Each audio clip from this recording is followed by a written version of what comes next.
Prior notice. Sorry. The Wheeling Plan Commission meeting for Thursday, December 4th is called to order. Please stand for the Pledge of Allegiance.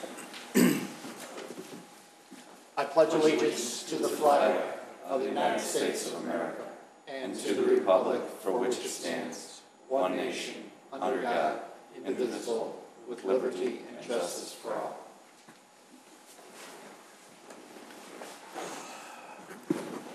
Mr. Secretary, would you please call the roll? Commissioner Dorband is absent with prior notice. Commissioner Johnson, I am here. Commissioner Powers. Here. Commissioner Stylen. Here. Commissioner Vito. Here. Commissioner Zangara. Here. And Chairman Raffato. Here. Mr. Jennings, any changes to the agenda? We have no changes to the agenda this evening. Thank you. Next on the agenda is citizen concerns and comments. At this time, any citizen may wish to speak on any item that is not for an item for review. Yep, please come up. You have 5 minutes to speak. I did sign that. This is when you would speak Under the item. Under the item. That's what I thought, but you said that, and I didn't want to miss my opportunity. That's right, you can, we won't forget. Consent items, docket number SCBA 14-33, La Rosita, 1902 South Wolf Road, appearance approval of an awning sign. Do I hear a motion? So moved. Second.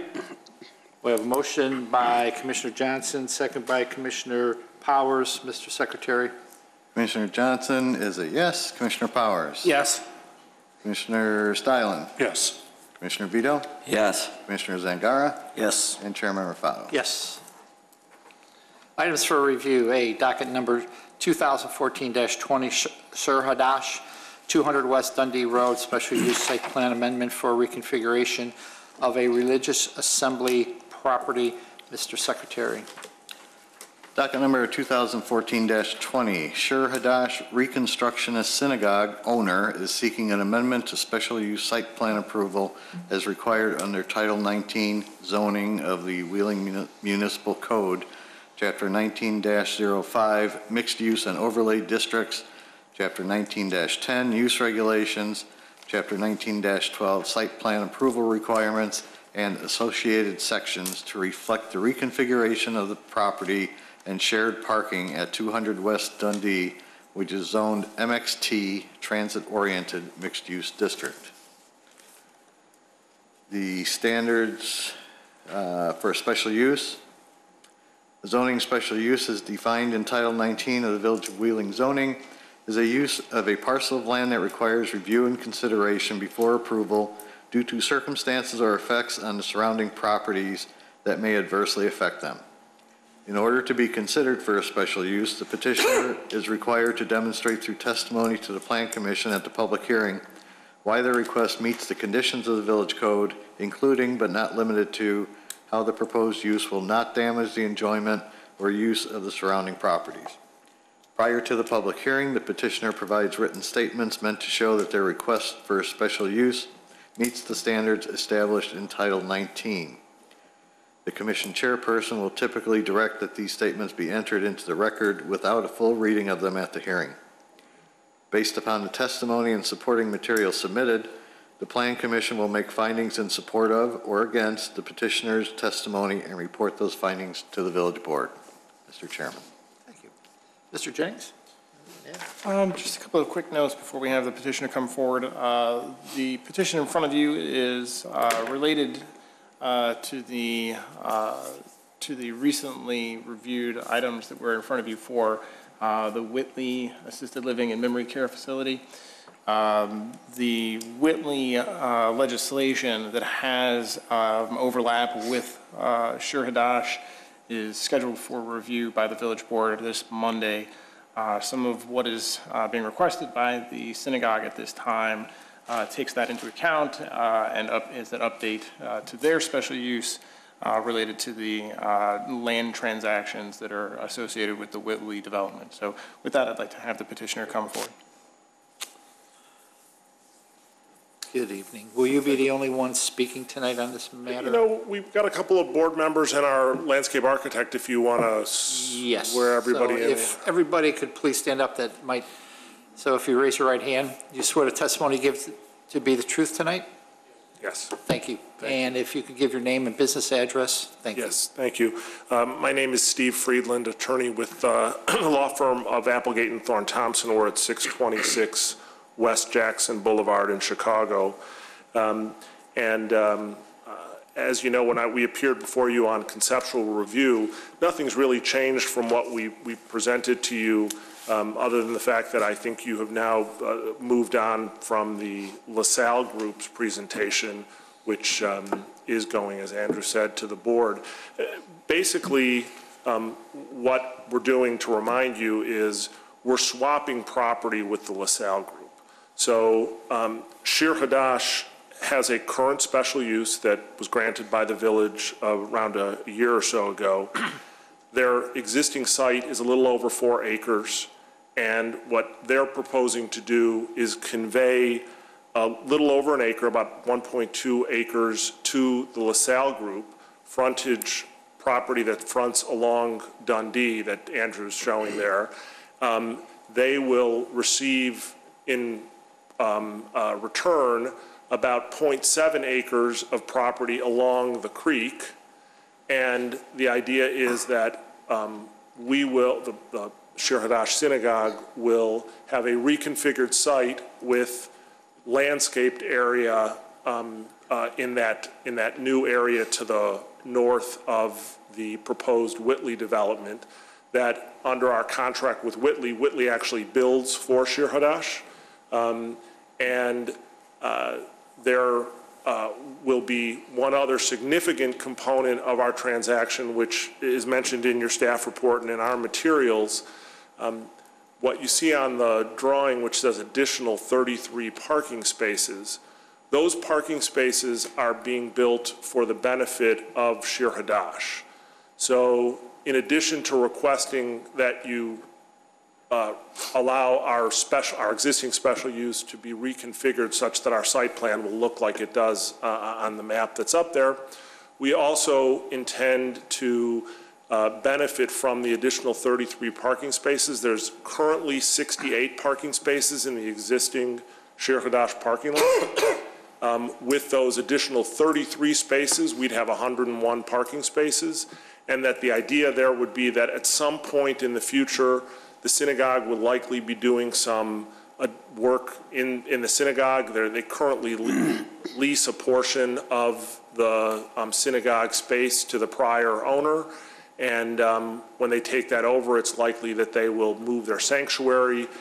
Your code has a 1 to 3 parking requirement, one parking space for every 3 seats. So this would allow them to have a larger sanctuary space. So that's really what's going on from our perspective. And as I stated with respect to the landscape area, where LaSalle Group will be building that out for the synagogue as part of its development of the Whitley of Wheeling, the LaSalle Group will also be building those 33 parking spaces. So all of this happens at the same time LaSalle Group goes forward with its development. So presumably if LaSalle Group gets its approvals from the village board, we'll proceed to close with them, and then they'll build all of this on our behalf. I do have Nick Petra from Tesco, who designed the landscaping for the LaSalle side of this and also for us. If it would be helpful to run through quickly sort of what those landscaping improvements are going to be, if we can maybe have them come up for a moment and just do that. Thanks. You guys can just read that, right? Pardon? You can just read it. Yeah. Thank you, ladies and gentlemen. My name is Nick Patera at Tesco Associates. We're located in Evanston. We have coordinated the landscape together with the Shir Hadash congregation, together with the Whitley, and also the village. There's those 3 elements have combined together to come up with this landscape plan that not only landscapes around the perimeter of the Whitley building, but in particular for this case, it's the North Park area. There's a number of elements that go into this, but it's all part of a flat piece of ground. It's all functions proximate to the Buffalo Creek, so we had to be cognizant of the creek and its fluctuations. But most of the landscape will withstand any kind of inundation if that happens. But otherwise, we have a walking trail system that goes through and around the park area. It's open and accessible, like I had said, to village residents as well as Whitley residents and congregation residents. The design has walking pathways. Some of them are crushed granite stone. Other ones are a bike trail that runs along the upper bank on the south shore of the Buffalo Creek. The other elements that are occurring is the large oval space, and thank you for your pointer, is an open lawn area that would be suitable if there's group activities that are planned or just passive activities that are planned, but it's generally an open oval lawn area that has the circumference of it with a pathway around it. And then the rest of the landscape, there are elements of an orchard, tree planting, very kind of low-key, but nonetheless ornamental characteristics to it. There's vegetable gardens, again, with the idea of having interactive programming between Synagogue and Whitley. And there's some seating benches in a circle area that's right on axis with the center of the building, but leading out to the garden areas. And then as you travel east, we really, the cloud forms that we're showing there are the existing trees. These are mixed vegetation. They aren't exemplary trees, but nonetheless they're there, and we're leaving them with the idea that the bike village bike trail would then connect over to Dundee Road at the far southeast corner and make access along that creek bank. So those are the elements, and I think that the idea altogether is a cooperative and a comprehensive look at what's now just kind of a scraggly field that would be enjoyed by a number of people. So thank you.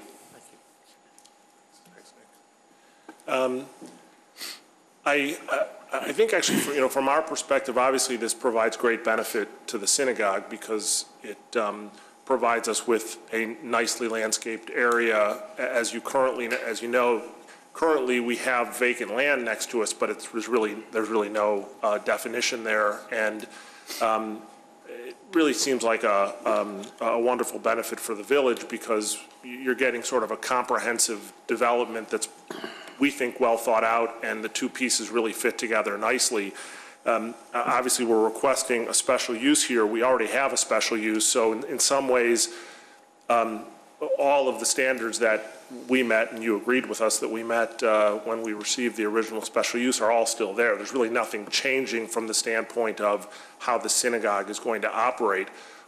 In some ways, I think we present an even better or more comprehensive plan with this idea of creating a better landscaped area and having more parking. So we certainly think this only enhances all of the various standards from the special use. We do have representatives of the synagogue. To the extent you have specific questions, I'm sure we can answer them, but with that conclude our presentation. Great, thank you. This is a public hearing. Is there anyone in the audience that wishes to speak on this docket? No? Okay, great. Thank you.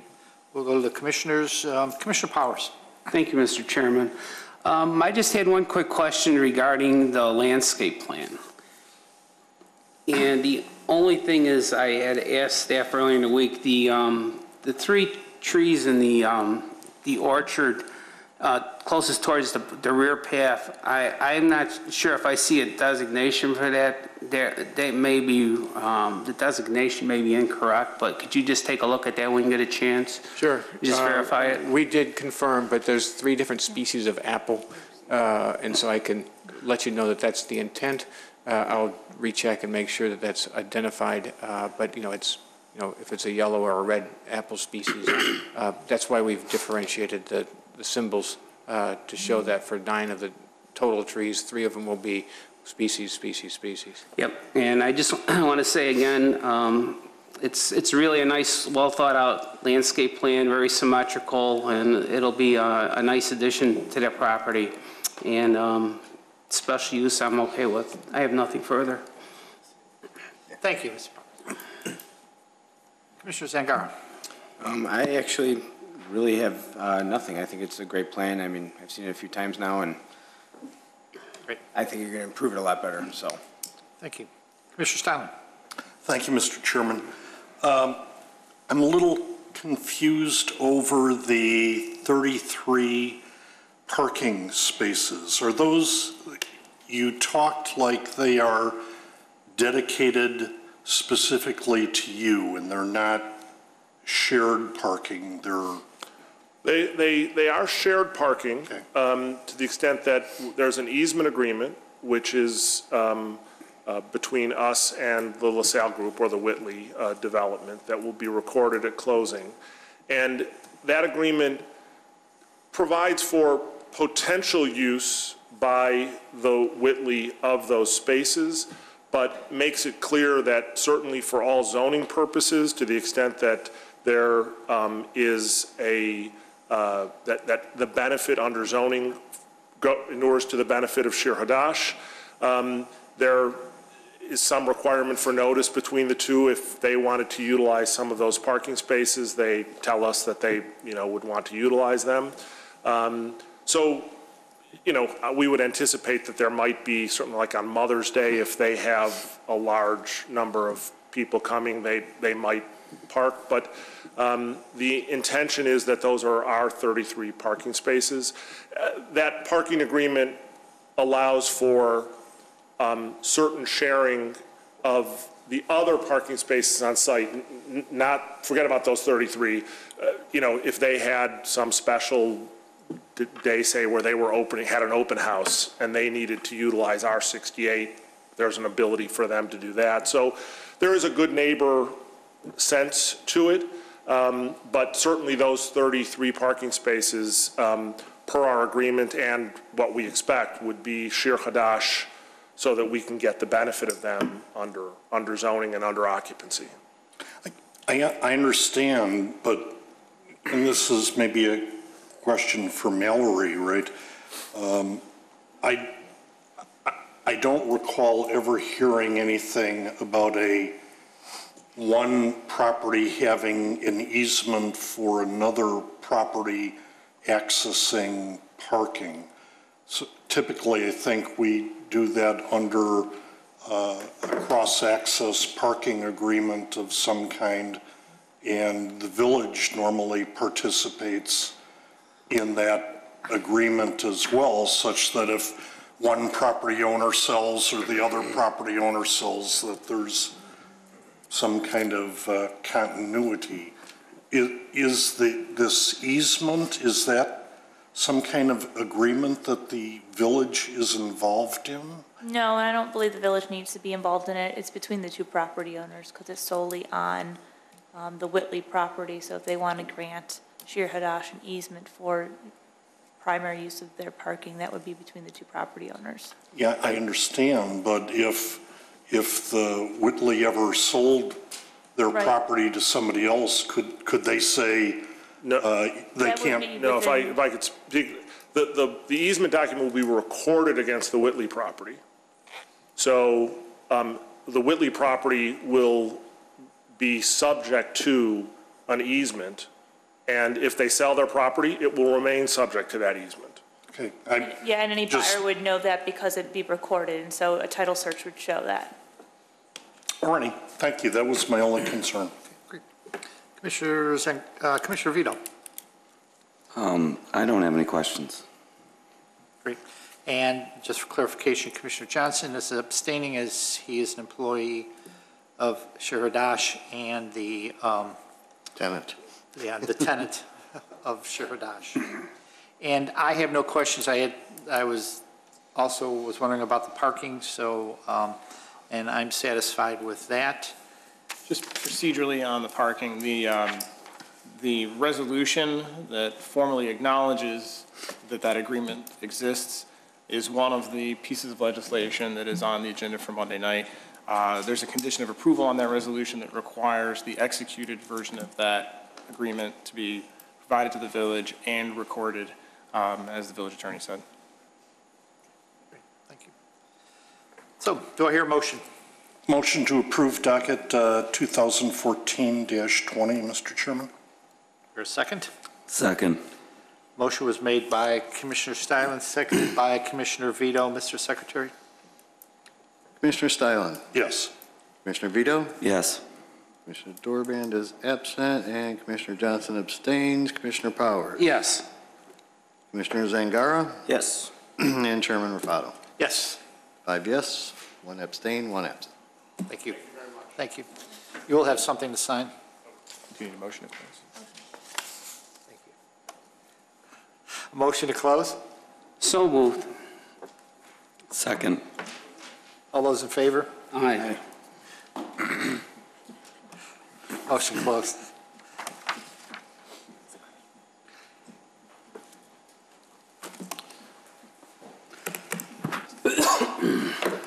I printed 3. The first one should be tossed. There's a mistake on it.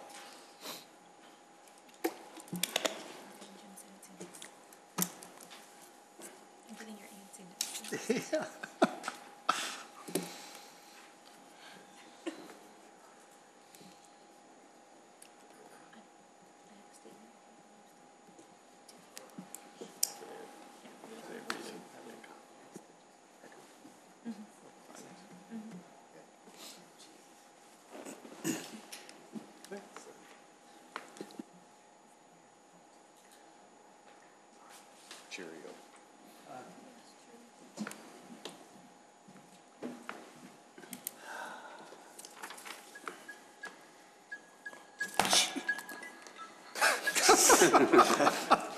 At least it's festive. It is festive. At least it's silence your phones, not your iPads. I guess we have to do that too. Silent? Mr. Friedland, the village board review of this docket will probably be scheduled for the last meeting in December, first meeting January. I'll have to double check with the timing, see what meetings are available. You can be in touch with our office about exactly when that'll be. Thank you.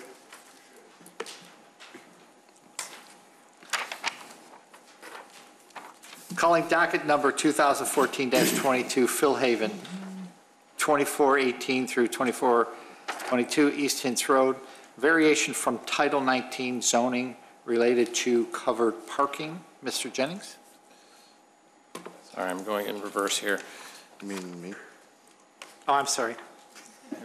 Mr. Secretary, sorry. See, Docket number 2014-22, DDG Philhaven LLC owner is seeking a variation from Title 19 zoning of the Wheeling Municipal Code, Chapter 19.11, General Development Standards, Section 19.11.010, Off-Street Parking and Loading, Section E, Parking Standards, Subsection 1, Minimum Required Parking per Land Use Category, and associated sections to waive the required covered parking for multifamily housing at 2418 to 2422 East Hintz Road, which is zoned R4 Multiple Family Residential District.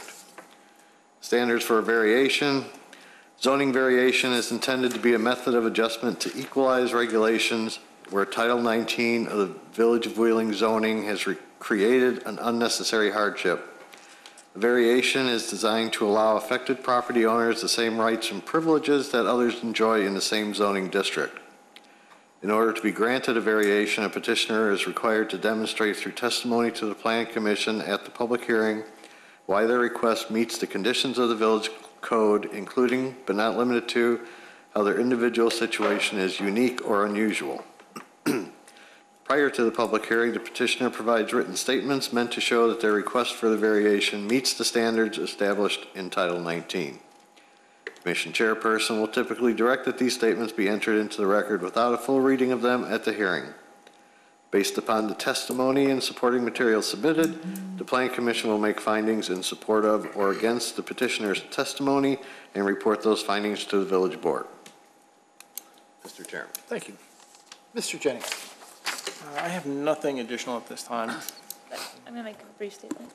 Thank you. I just want to remind everyone that this public hearing is for the limited purpose of considering the petitioner's request for a variation related to the village code's requirement for covered parking.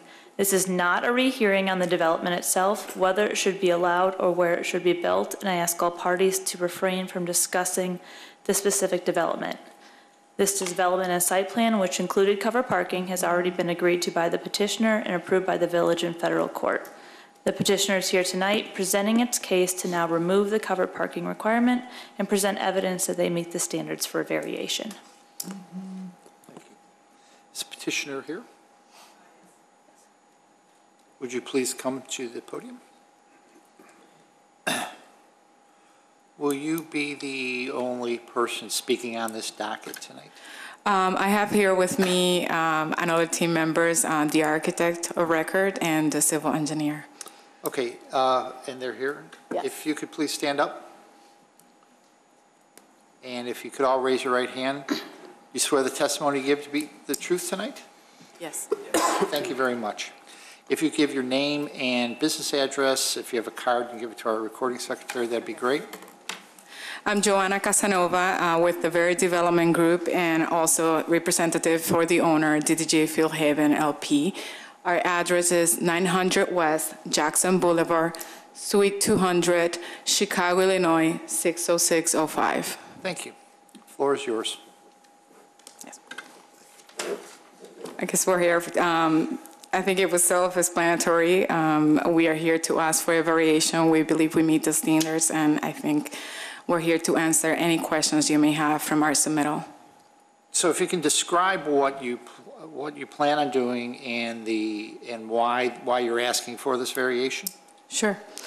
Fieldhaven is a proposed multi-unit housing development of 50 units that will serve the disabled. It is a project financed through a tax credit, federal resources. We went through the tax credit process and we were awarded the financial. When we went for the submittal, we used an estimate from the contractors and we did not anticipate the technical complexities that the carport will have.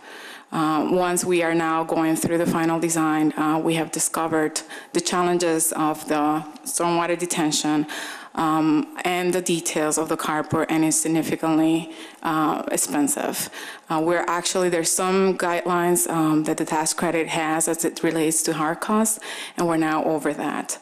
So we're trying to make sure this project is financially feasible. It can be developed with the financial parameters. So that's why we're here this evening.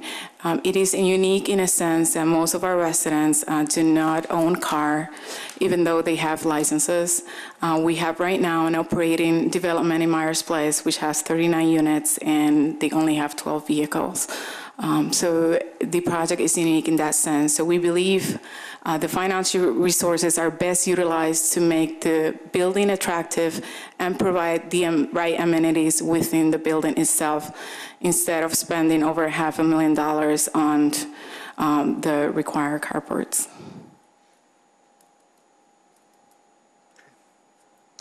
Is there anything else that you'd like to add? No? Okay. This is a public hearing. We do have a citizen that would like to speak. We have one citizen sign up, Mary Godley.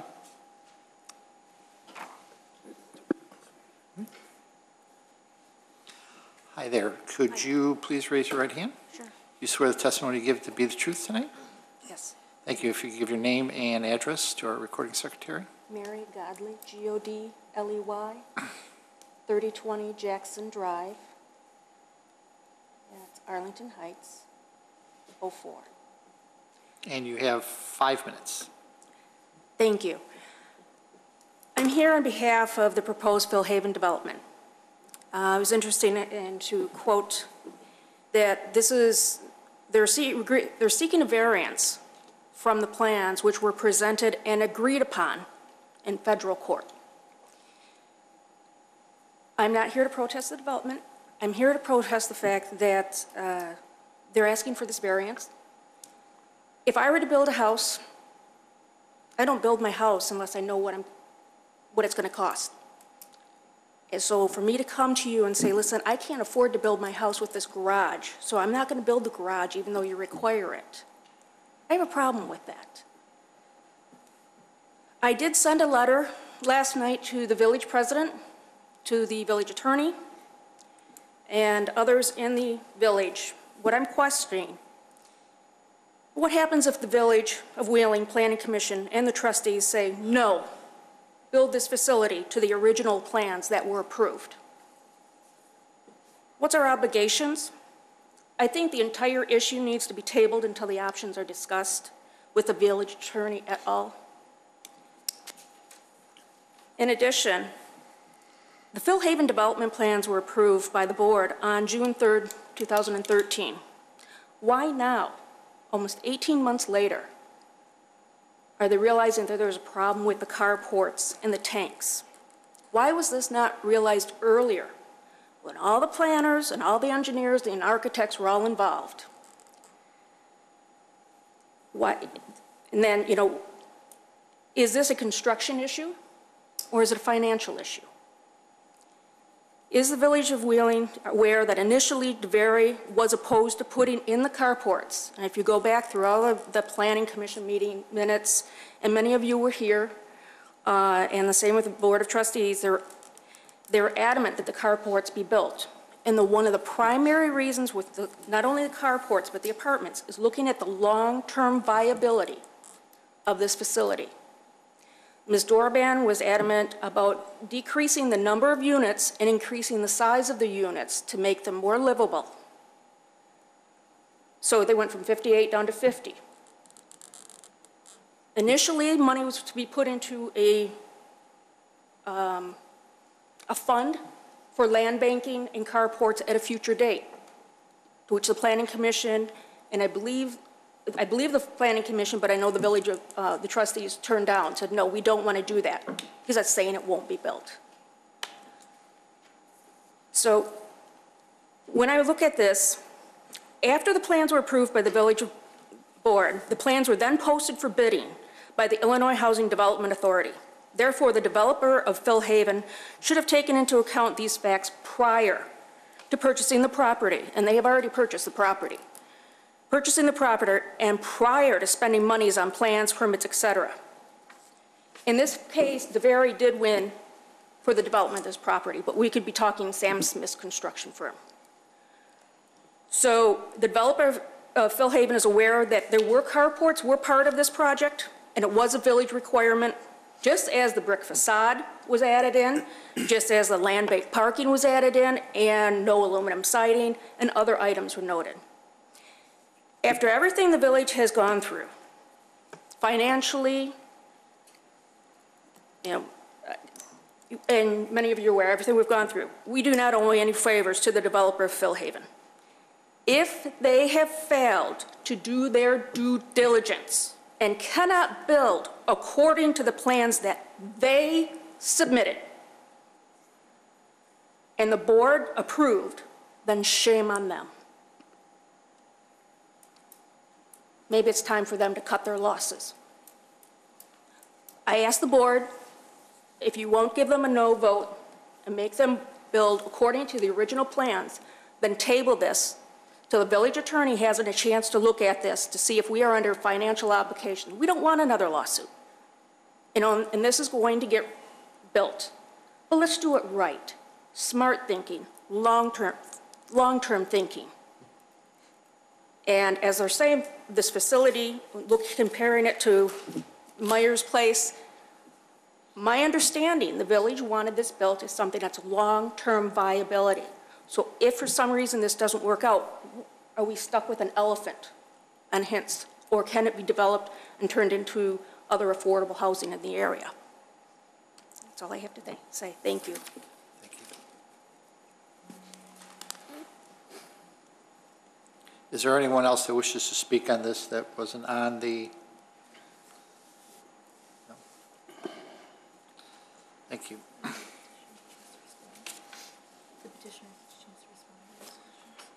Petitioner, you do have a chance to respond to anything that was presented. I just want to touch a little bit on the long-term viability of our request for variation. If we can understand a little bit better of the intent of the code, we don't feel that by granting the variance request necessarily jeopardizes the long-term viability of the development.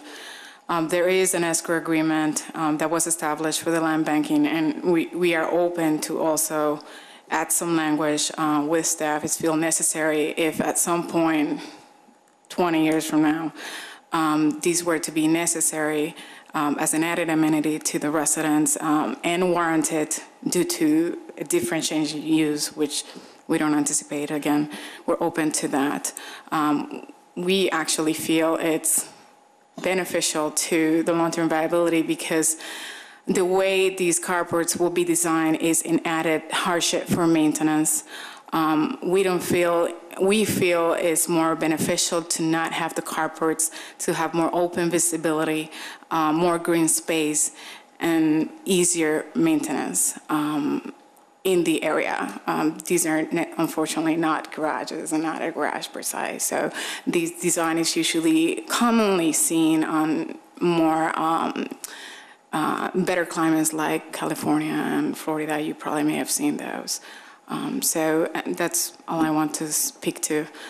Unfortunately, again, we weren't aware of we weren't through final design. We're still not through final design when we were going through the review process. So we did our due diligence, situation changes, and we're trying to make the best out of the co-compliance.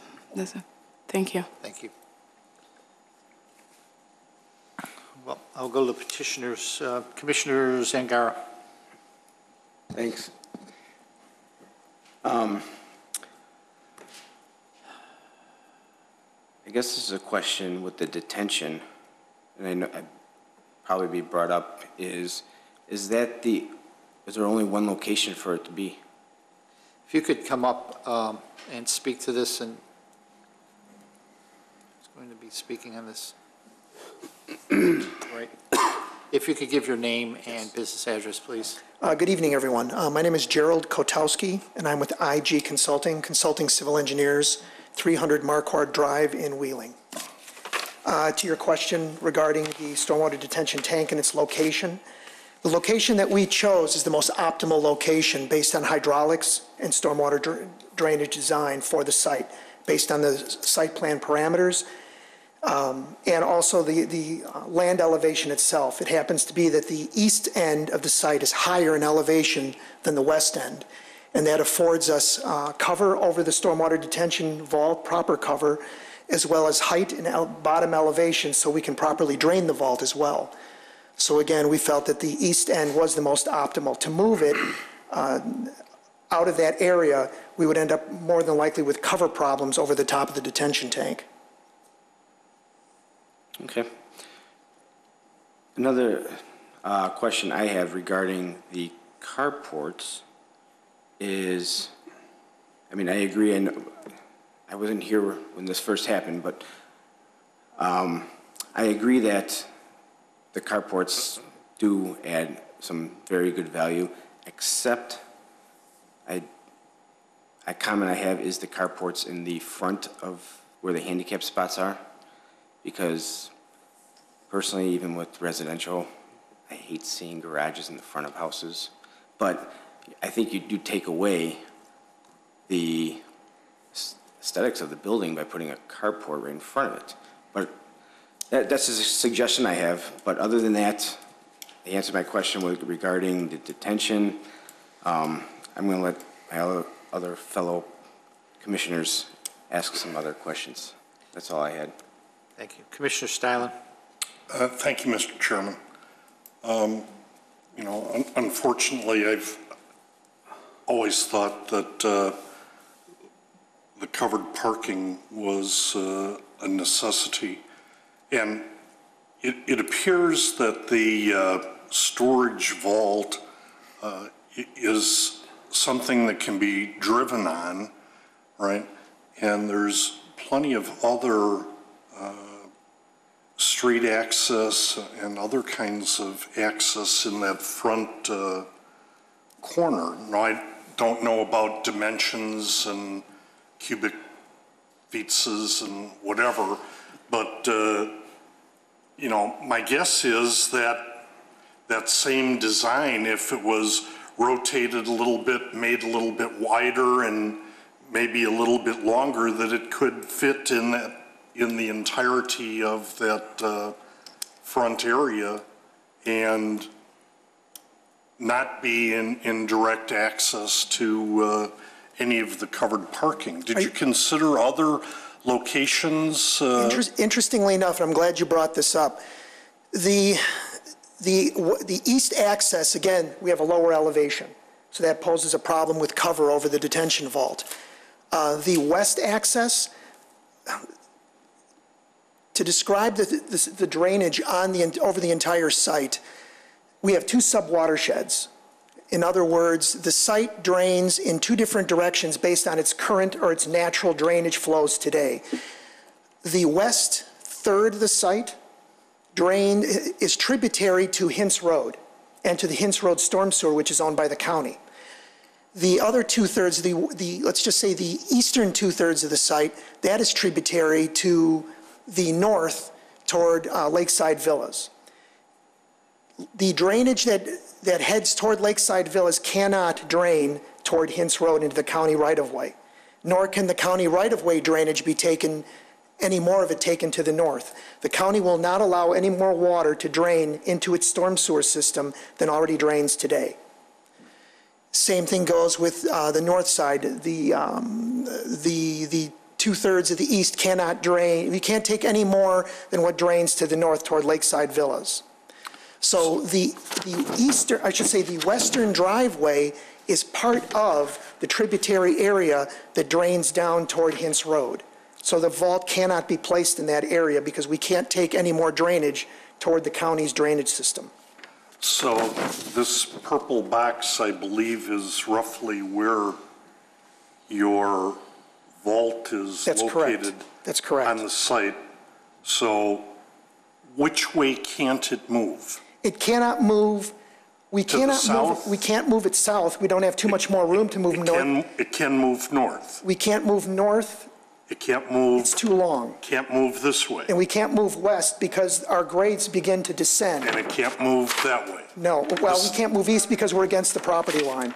Again, as I had mentioned earlier, as strange as it sounds, that vault is in the most optimal location to drain the site. Well, I hear you. It's the most optimal. Where's the second most optimal site to drain the site? I don't think there is one, only because the grades do descend from east to west, and we would end up with cover issues over the top of the vault. I would say the reason it was also chosen in the area it is because as far as, let's just say, best design and best engineering practice, that's why that vault is where it is.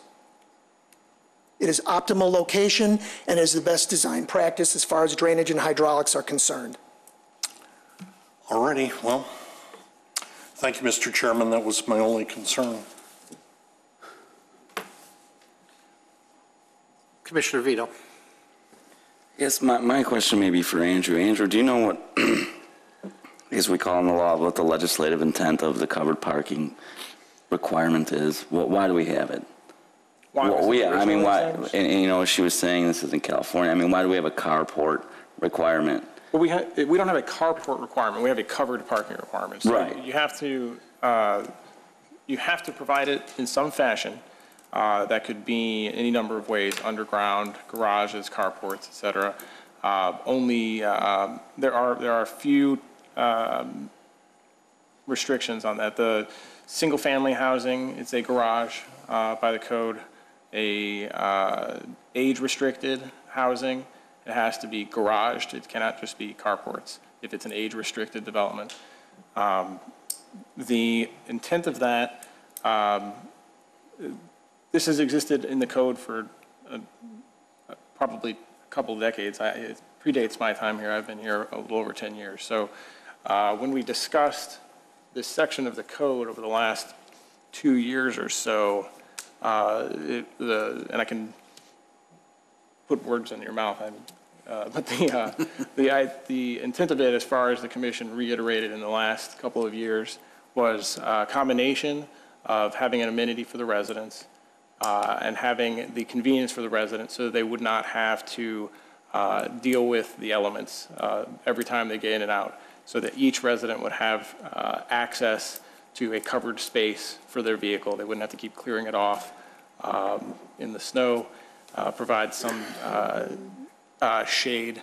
So there were a couple of reasons for it, but it was basically to ensure that each resident, each unit had access to a covered space. Okay. That's the only question I have. Thank you. Commissioner Johnson. Thank you. And the first time this development came to us, I believe we passed the variation to eliminate the carports. And is your intent to not have any, or to put them up where you can without interfering with the vault? Again, ideally, our goal will be not to have any because we feel is more aesthetically pleasing not to have any, and obviously works with the financials. But after hearing your concerns and the intent of providing an amenity for some of the residents to have, to be able to get to the building without getting wet, I think we will be willing to work with maybe covering the area that does not conflict with the vault, which we were thinking the handicap stalls. And that may be able, we will be able to do more of a cantilever design from the building and maybe incorporate, maybe VOA can talk a little bit about that. But I think that will be able to provide a few spaces for the handicap to be able to enjoy that amenity. So I think we're definitely willing to consider that. There was, just to interject, sorry, the Plan Commission had requested a graphic once they received the staff report and the materials submitted by DDG for this, noted the conflict, the physical conflict. The Plan Commission asked the village staff to illustrate it. We did illustrate it. I have the illustration I can show you. Okay. We had originally done that over the old site plan because we were able to take the layers. Okay. This site plan is slightly different. Okay. So I do have it over the new site plan. And again, this is a we saw approximation. That. So correct. These spaces here in the shaded in orange were the ones that seemed, out of the carports that have been identified, those shaded in orange seem to be clear of the detention. The ones that are not shaded in orange, this group here, there was some overlap of the footings. From what we could tell, there seemed to be overlap of the footing with the vault structure itself. Well, it looks like that center section, a little shift, you could do it. But I would agree with Commissioner Zangara that putting them on the Hintz Road side just would detract from the look of the building. That's the existing, this is the existing plan that was approved. The red rectangle is where the petitioner has, in the construction drawing preparation process, the petitioner provided this site plan. There was, on the original site plan, the flow of the parking lot was slightly different, but in order to reflect the current design, this is what was submitted. Right. Okay. I'm just gonna invite Steve, our architect, real quick. Just thinking along your line. From my thought, I think if we were to still provide that amenity and kind of compromise, we were thinking the handicap on this side because the middle one will be kind of standing by itself. If you can provide maybe a little bit of feedback on what your thoughts Sure. are, how we can maybe still provide a few carports that could be aesthetically pleasing to Hins Road. Yeah, I might address Commissioner If you Zangara's could state your name, earlier please. also. You state your name. My name is Steve Siegel. I'm an architect with VOA Associates. We are located at 224 South Michigan Avenue in Chicago, and we have been the architect for this project from the beginning. And we were requested to make the carports look domestic and attractive, and this has proved to be a rather expensive enterprise.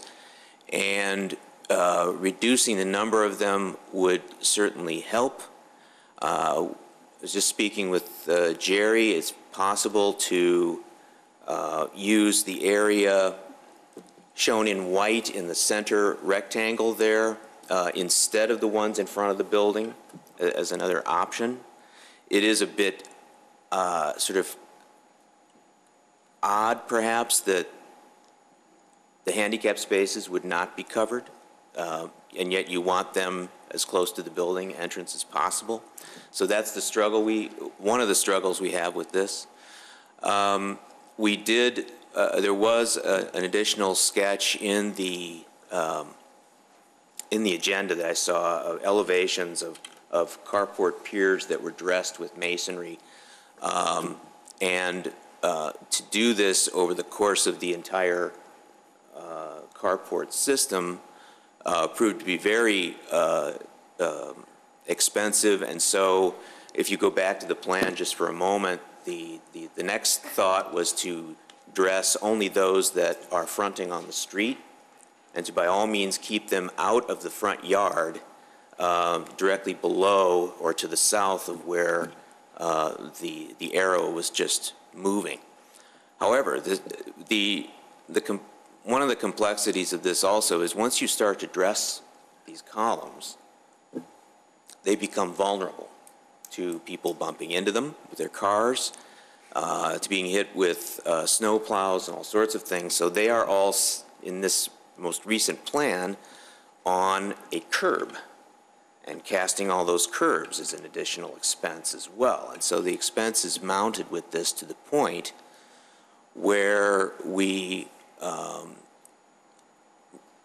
decided that asking for relief was something we really wanted to do, because as the cost of making the carports attractive increases, something has to give elsewhere on the site. As we've stated, it's funded with public money. That money is limited. It's not going to increase. And so if we continue to invest in the carports, we have to do something else with the project in order to make up the shortfall that they create. We're going to have to downgrade the building, and or the landscaping. It's not really an and or. The landscaping is not as expensive as the carports. So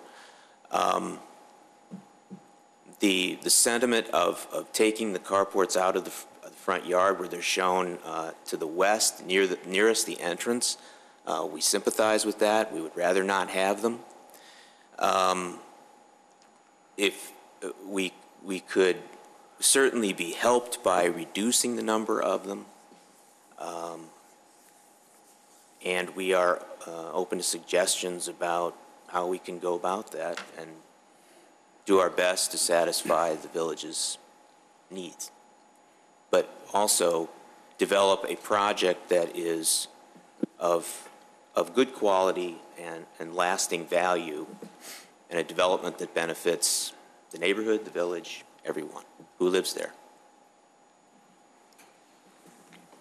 Mr. Johnson, you're yes. Snow removal is obviously going to be a challenge, because although there's a roof on them, the snow is still going to get in there. Right. Blowing snow will not be deflected from the parking spaces, and it'll accumulate in and around and on the cars no matter what. That's all I had. Commissioner Powers. Thanks, Mr. Chairman.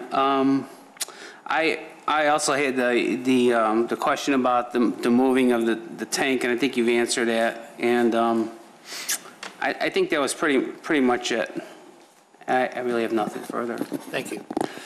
Why can't, it seems that you've land bank parking, why don't you move those, move the in question parking? Because the issue is the reservoir for the water. You can't build over those. Right. So take those that you can't build over the water and put them in land bank in the back and make that area land bank parking. And then you solve the problem of not building over the detention vault. Because you have the land bank parking there. And the reality is that, yeah, exactly. So the ones numbered at the upper northeast corner, say 27 through 36, that group. Right. That would be preferable to. You say you can't. I think that would be that is something that could be done. It will put cars and carports closer to the neighbors. Understood. But we wanted to land bank that parking anyway, so that could potentially be parking.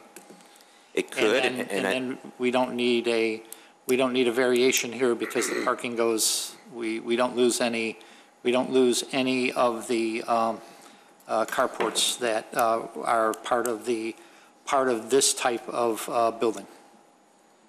That's all true. I think that our real primary concern is not that we can't find a different place to put the carports or put them in an area that's less visible from the street, and move the carports away from the front yard of the building. It's that the carports themselves are of such cost that they are going to, well, we won't have any choice but to reduce the quality of the building, which is really our primary motive for the project. The units are certainly decent. They're not extravagant. They won't be finished in the finest materials. There are no granite counters to take out of the kitchens and baths or anything like that. The exterior of the building is designed to the zoning ordinance as well in terms of the amount of masonry versus other materials. We don't want to change the building, but we don't know where else to take that out. Can you look at the materials that the carports are being built with and to do something there to reduce the cost? Because they have to be built to a certain standard of sturdiness. They have to have a concrete footing for each column, and there are 67 columns, at least in this current design. Exposed concrete will probably not be something that you want to see. The closer to the street, the worse it will get. The structure needs to be steel. It'll need to be reinforced laterally, periodically, in order to keep it stable and structurally stable. We can't build them out of wood or something that's just not going to endure. So they are, and they have to be able to resist impact as well. So it's just the material cost of building them that is what is really challenging to us, to build them right and to make sure that they are not a nuisance once they're finished. Well, I have a concern that the viability, the future viability of this, if this gets sold, and these are our standards that we've put into place, with that. So I understand the other aspects of this, but my understanding is that the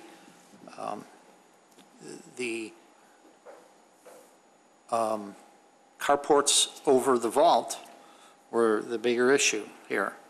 And there are other viable options of moving those carports over to a land banked area and make that area over the vault land banked.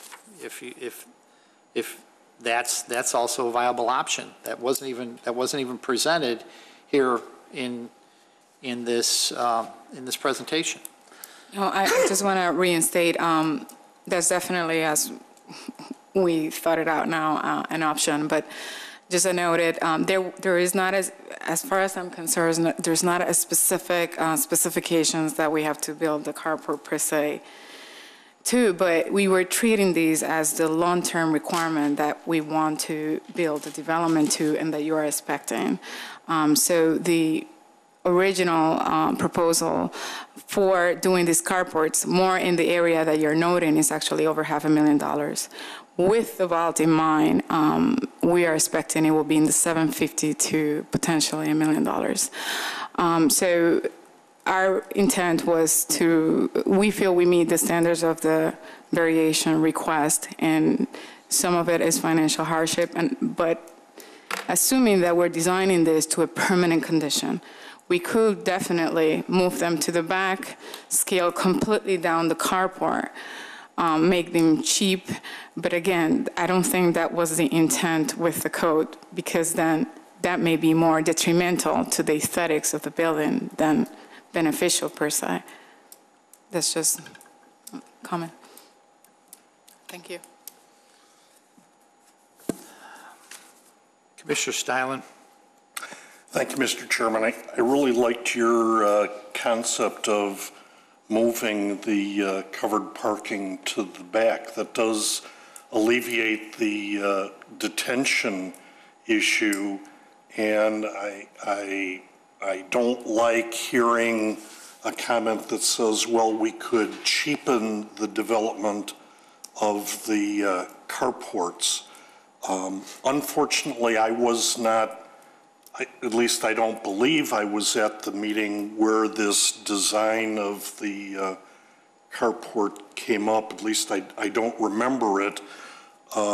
In that light, I'd like to be assured that if we do move the carports in the back, that we come up with a plan of what they're going to actually look like and how they're going to be constructed on the site, etc. But I really like your concept. The land bank parking was put there to accommodate potential future needs if it was needed. And I would be willing to trade off, land banking some parking spots in the middle that make snow plowing easier, etc., and just moving the covered stuff to the back. I think that is an absolutely perfect solution. But I would like to see, the site plan, the design a little bit more professionally done than the pencil drawing that we have. So thank you for that suggestion, though. Thank you. And Mr. Jennings, as far as the landscaping, we have a plan that shows the landscaping that's supposed to be in there, and they can't vary from that.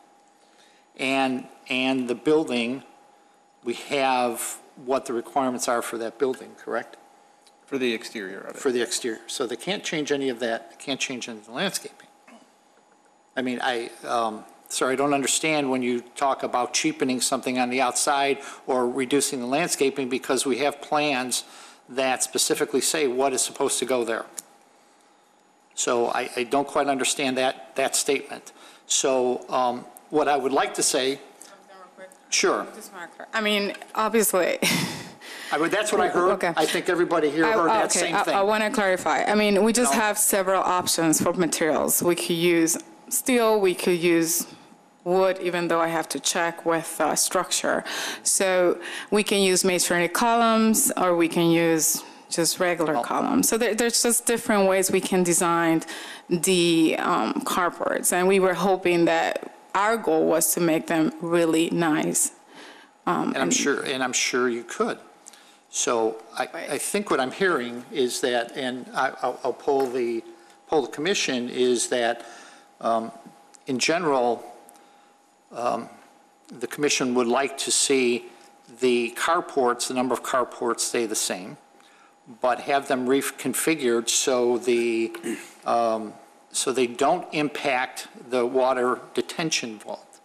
Is that a correct assessment, Commissioner Stylin? Yes. Commissioner Sangara?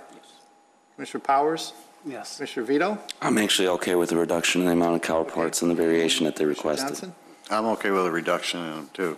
I would like to see them reconfigured with the 50, so that's 4 and 2. So what I would probably like to see is have this continued. Mr. Jennings, is that and Mallory? Sure. I think before there's a motion on that, though, I think that we just want to be totally clear about what is being requested. Yep. Specifically what Specifically design, requested. what location, et cetera. Is to keep the same count of carports and to eliminate them.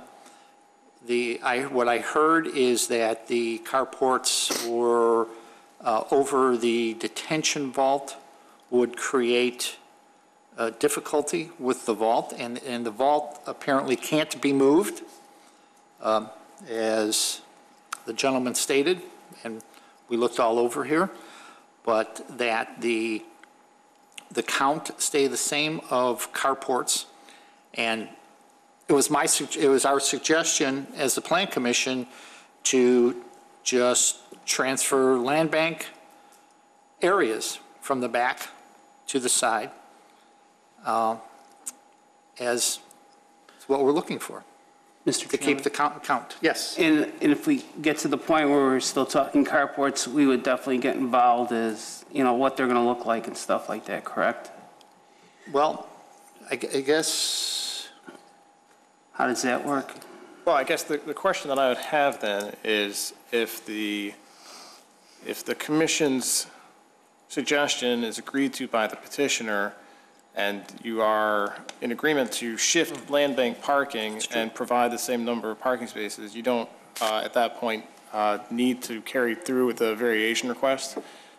So the continuation of the variation request could result, while it could be continued for you to look at the site plan changes, that hearing, when it's continued, might actually be withdrawn if you do come up with a solution that satisfies what the commission is suggesting. So, I have a question.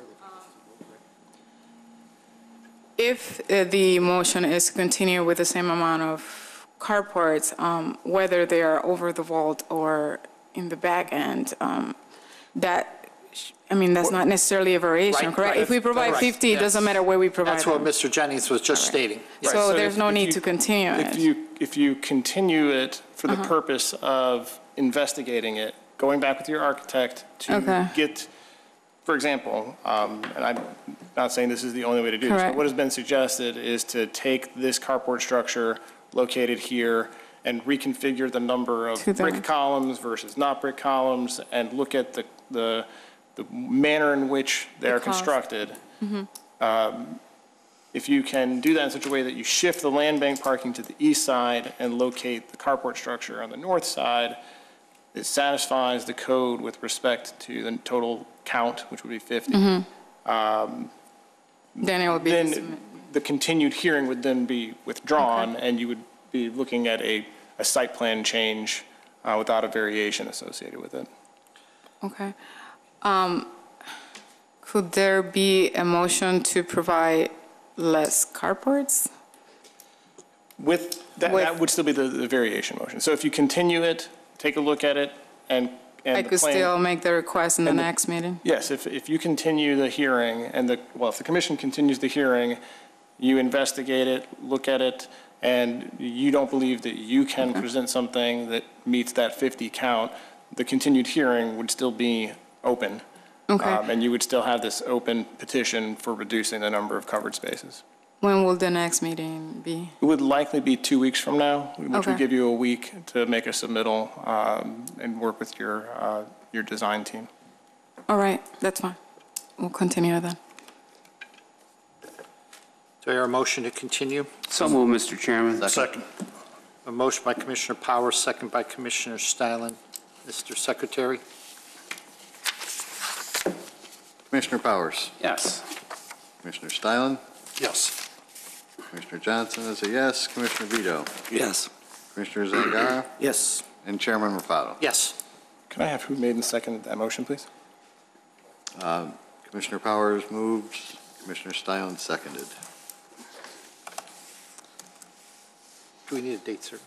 It was the date certain Date of 2 weeks certain. from now, which was the 18th. 18th of December. Date certain of 18th of December. Thank you.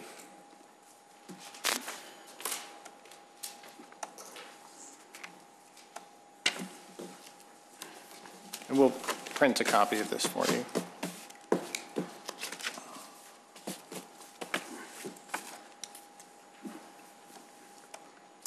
You know what, I'm going to go ahead and write the note on it, the purpose of the continuation, so you can trash those two.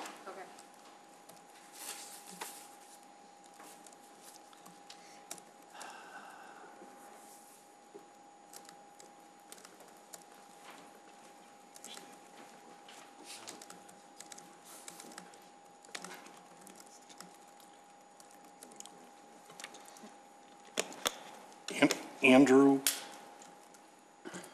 or maybe Mallory while Andrew's busy, their standard for variation answers clearly dictate that the carport structures on the top of the required detention area were the reasons for their variation. Should they necessarily maybe modify their answers? Should they come back? I'm sure if they come back and they have additional reasoning or support for their request for variation, to the extent they change, they could, add that or provide that at the hearing. All righty. Anything come out over there? Let me try that again. Technology.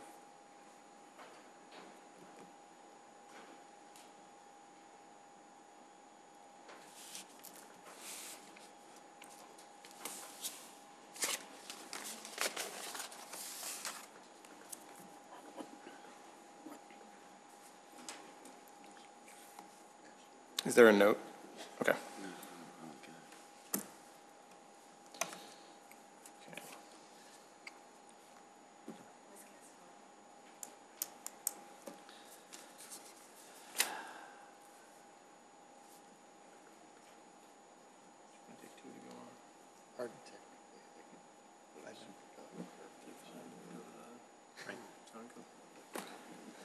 Let's take a 5-minute recess.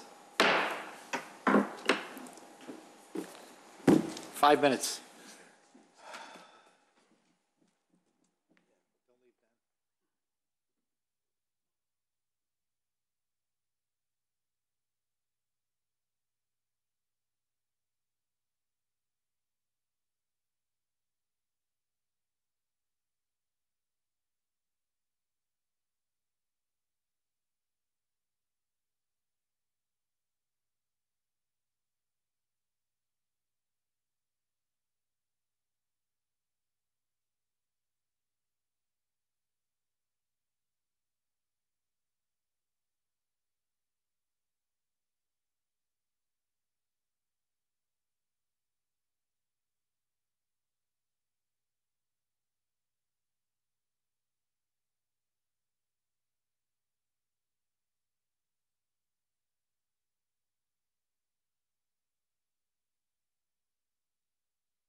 We're back in order.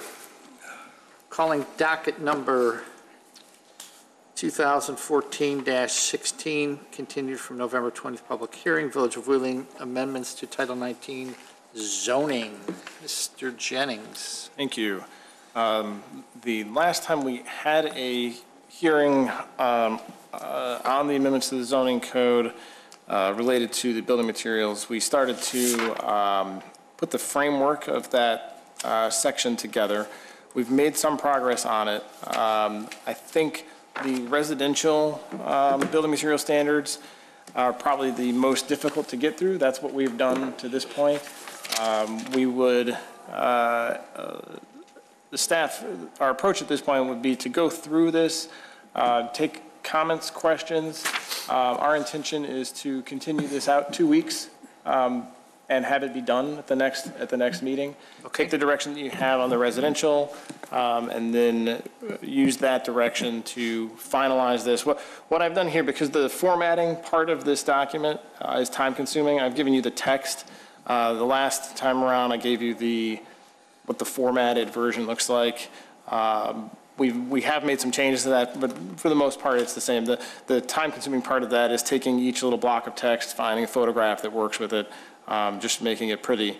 But for this meeting, what I've given you is more the substance of that residential section, taking in the comments that we've had over the last few workshops and hearings. So with that, what I'd like to do is just kind of go through the basic pieces of this, of the text of this Appendix D, and take comments on each section if we could for a few minutes. Is that fuzzy or is it just me? I can, okay. It looks great. I just wanted to make sure. Is that better? Is that better? I'm a bit older, so I wanted to make sure it wasn't just me. Why did that not work? That won't work. That's fine.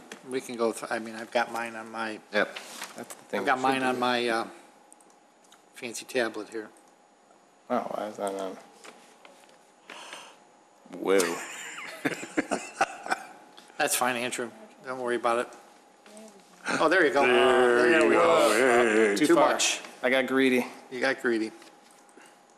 Oh, that's pretty good. So most of this was available in the mock-up that we did for the last hearing. We have a statement of intent and purpose.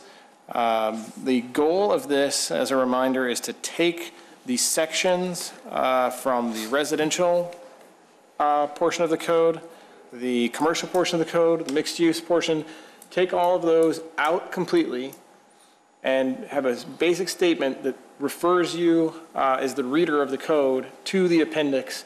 All building material standards and design guidelines will be in this Appendix D. The main body of the code will be wiped clean of it so that if we make changes, we're making changes to one document.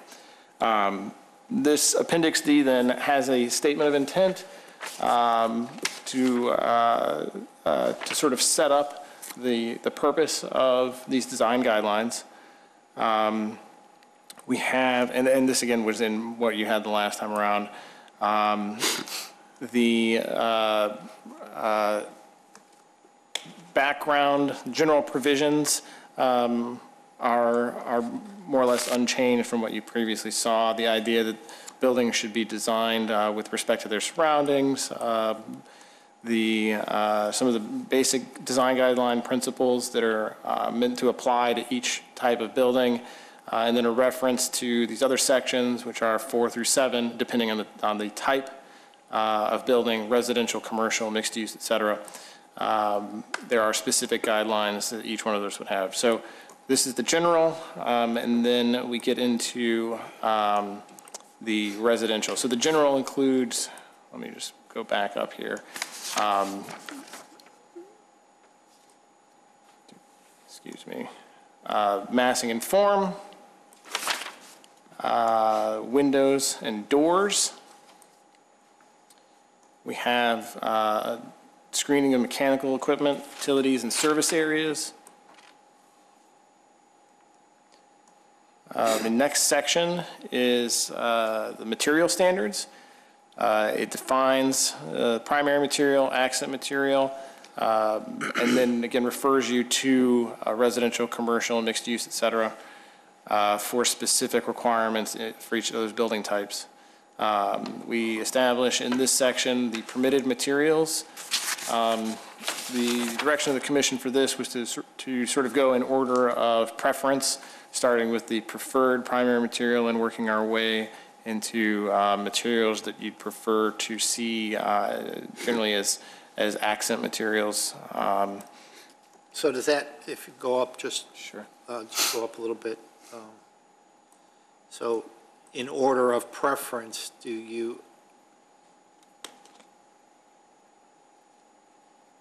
Okay, I'm sorry. Thinking something else. Go ahead, fine. That's all right. There was a question during the last time we had this open regarding the prohibited materials. The prohibited material list has not been modified, but the idea of this is this is a sort of an inclusive list here of panels and boards that are not otherwise listed as permitted are assumed to be prohibited. We do have a section here for additional materials. So if this is sort of innovative material that hasn't been used in exterior construction.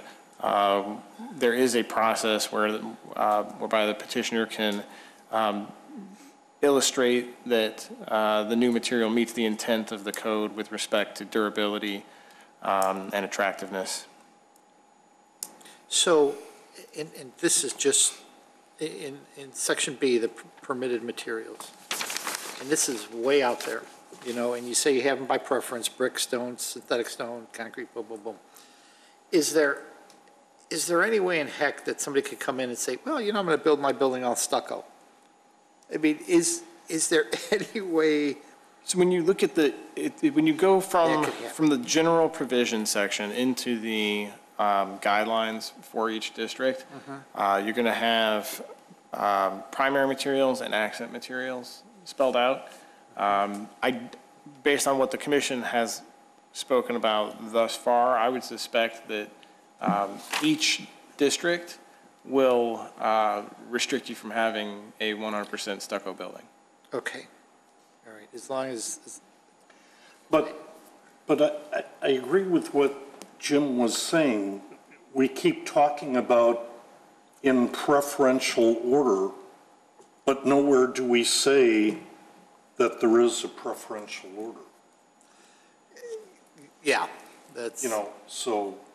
You know, except it says brick, it reads, brick units are the preferred materials. And if you read all of them, that's where I was struggling, because concrete, typically used for industrial buildings, but may be appropriate for limited use in other buildings. So what does limited mean in a apartment building? Well, and I'm playing a devil's advocate here, because, you know, when a developer comes in, they're going to try to do it on the cheap. Well, you do still have design review for every building that is not a single family home. So you have, what we're trying to establish here is that it is entirely possible. If you take precast concrete, for example, precast concrete comes in a lot of different forms. You can place actual brick in the bottom of the form when you're casting the concrete panel. So when you pop it out of the form, it's a brick wall. It's just the way that they constructed that brick wall wasn't by laying masonry units. It was by putting them in the bottom of the form when they put concrete in it. So I think when you get to each one of the, you know, residential, commercial, when you get to those, the building type guidelines, we may have in that section a specific, we can get that, actually the residential section, we've gotten to that point, so I can show you. Oh, okay, okay, cool.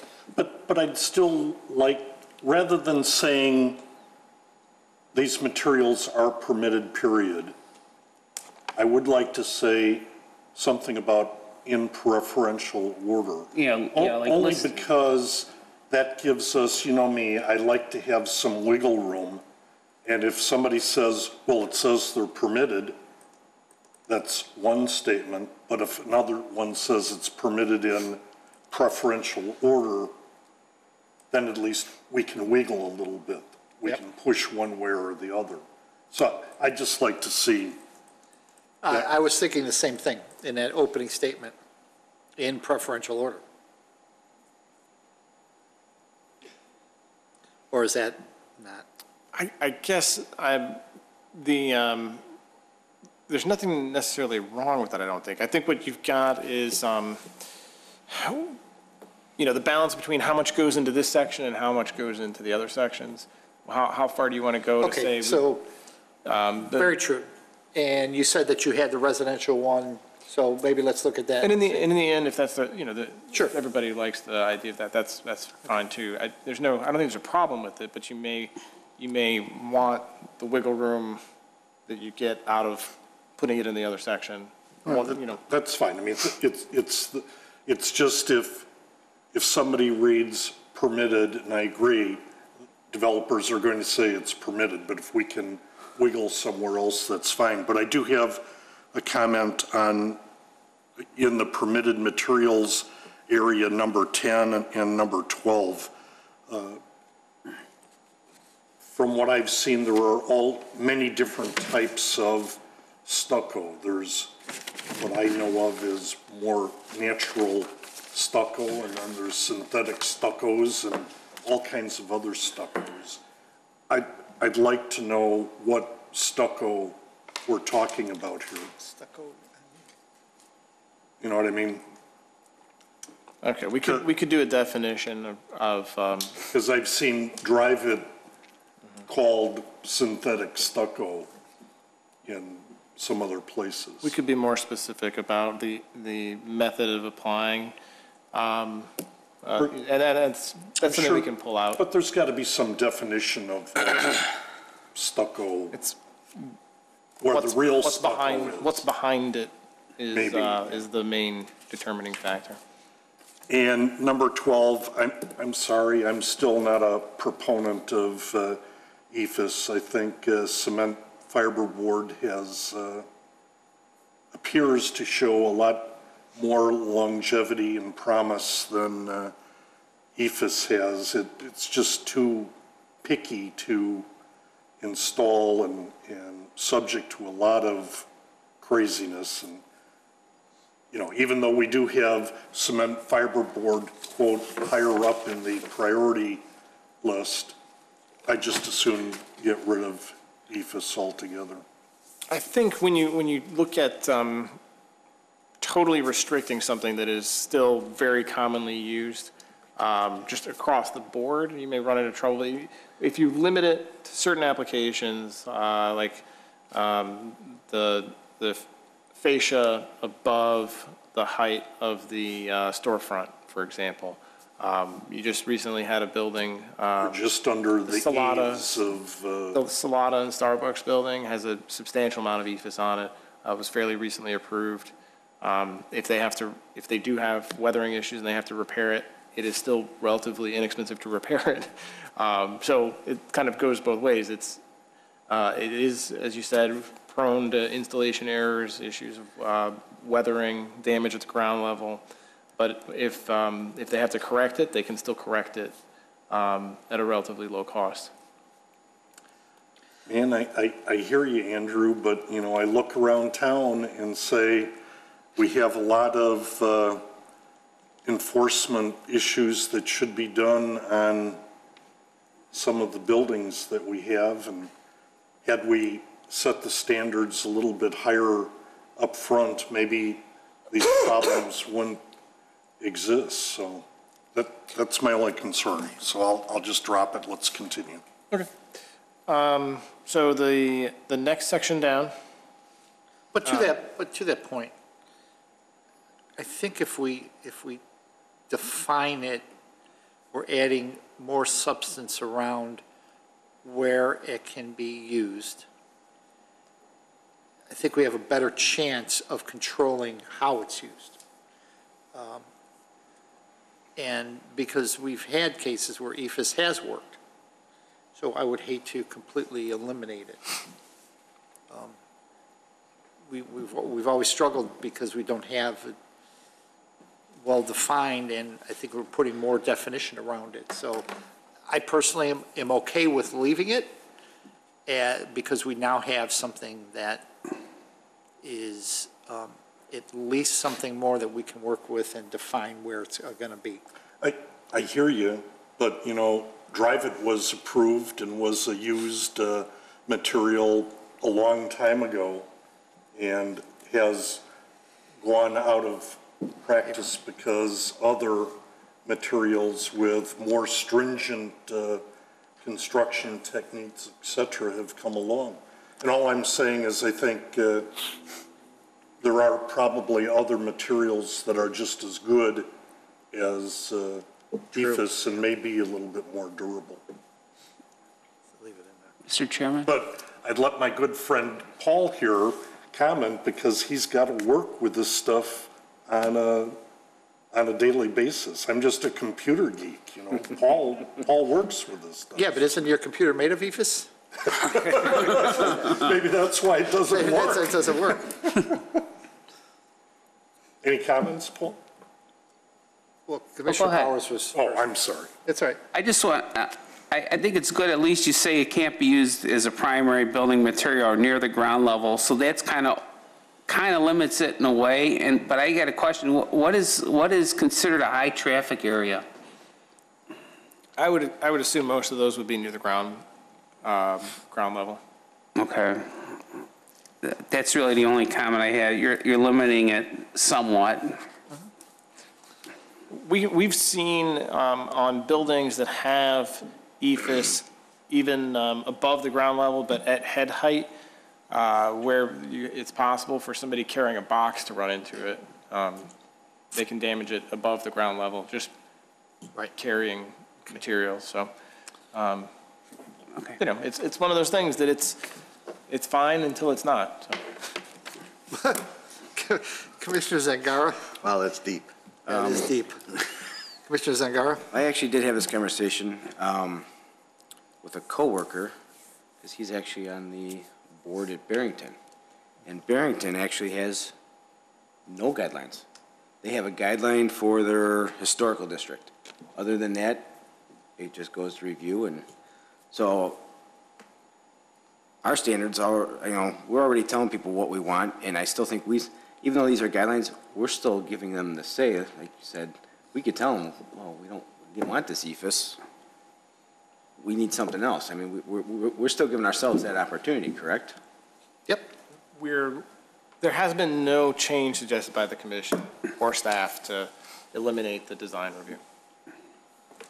So I'm fine with it because I still think we still get to put our say in. And I understand, I've heard people are going to come in cheap, but I think we've pretty much set a standard here so far that the year that I've been here is things are.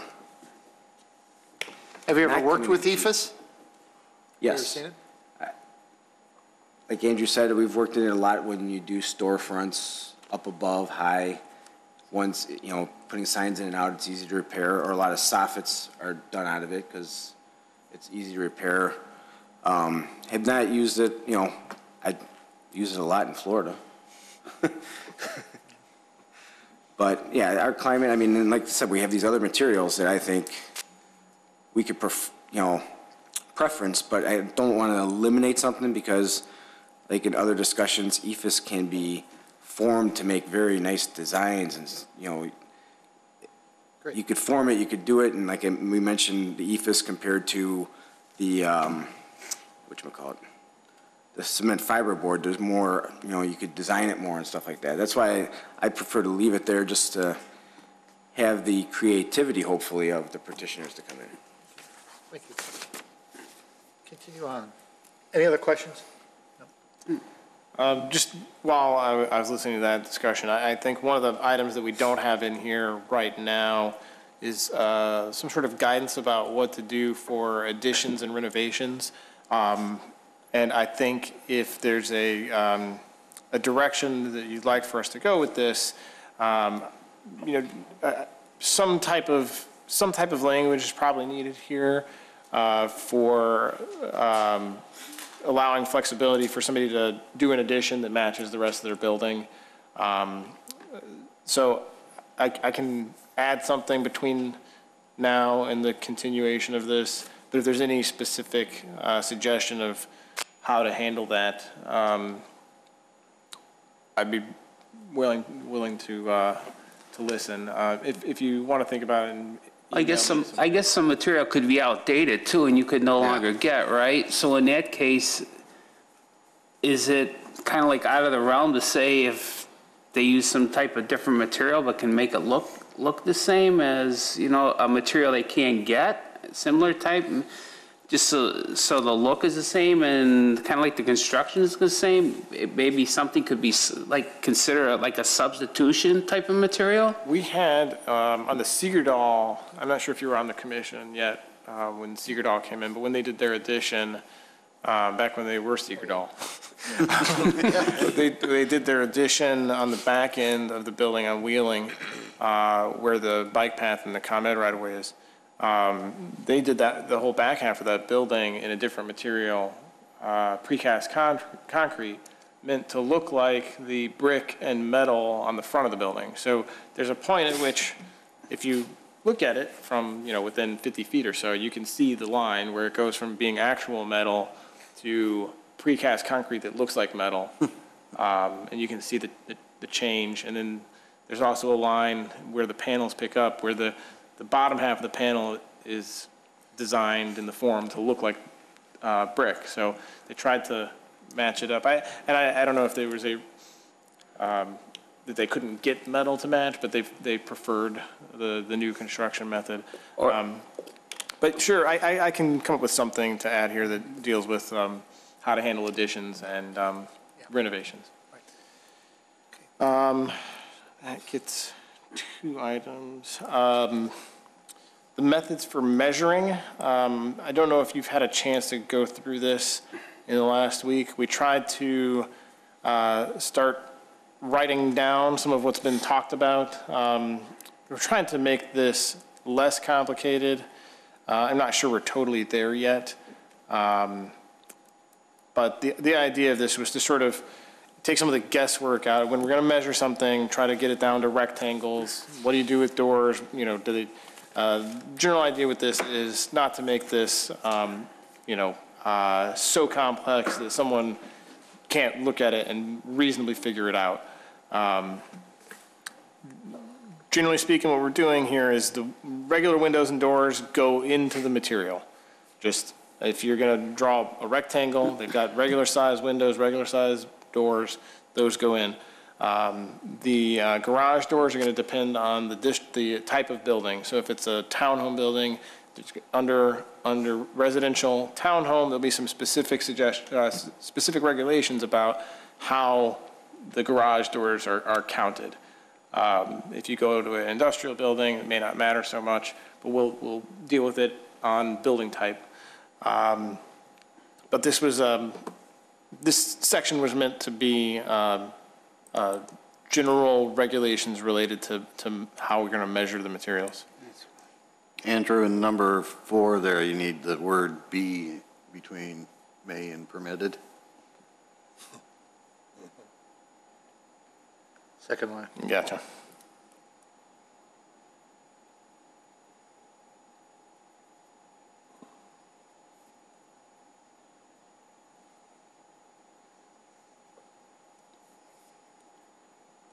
Okay. And this number 4, while we're on it, was the suggestion that Commissioner Stylen had made that you may have circumstances where the building itself, while having one particular front, the division gives the appearance of units. You don't want to be so strict in the way that you deal with the measurements that somebody can't figure out a way to create an attractive appearance and then have to abandon it because they can't divide the building up vertically versus horizontally. So this was the attempt at trying to write that in. Okay, colors. There's not much in colors. This is almost, sorry, I went a little too far. This is almost directly out of what we have in our code. Slightly different, a little, little changes here and there, but this is pretty similar to what's in the zoning code right now. I did add under roof trim, glass, and mechanical features. This is a new section that is not, it's a sort of a hybrid of the roof part is in our code right now. Number 2, trim has been added. Trim should be of single color and should match items such as the doors, window frames, gutters, and downspouts. Consideration we made for decorative features. What I was looking at there was if they have an entry feature and they go with a copper roof and the rest of the roof is something different, having the flexibility to add architectural accents. This mechanical features such as vents shall be low gloss and blend with wall color. Occasionally you see in a development the vents end up being an afterthought. They're galvanized or they're reflective aluminum and don't match the wall at all. We've had questions with the garage doors in the past, white doors on a dark brown building. Has come up several times actually.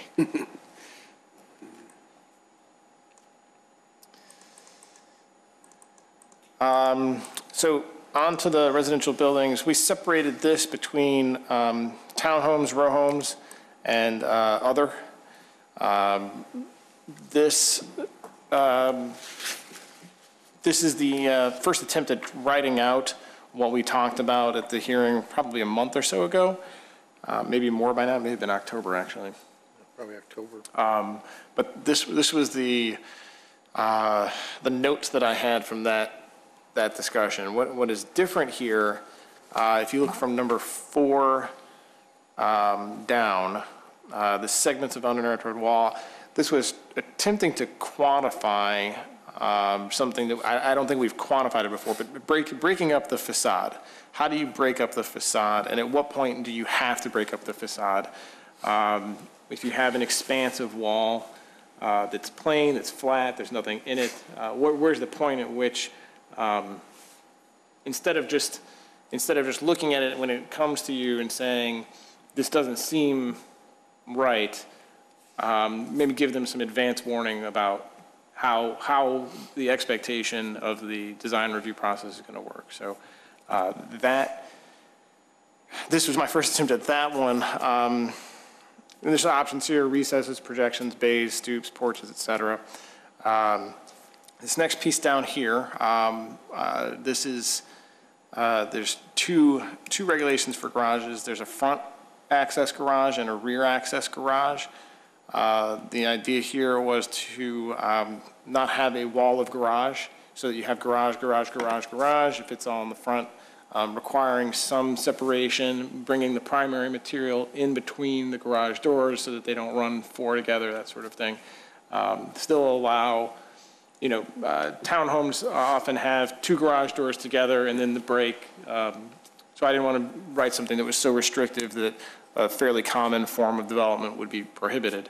But that's the idea here, is to not have a full street wall of garage doors.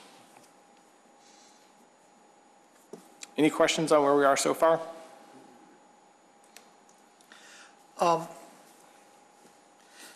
Should never start something with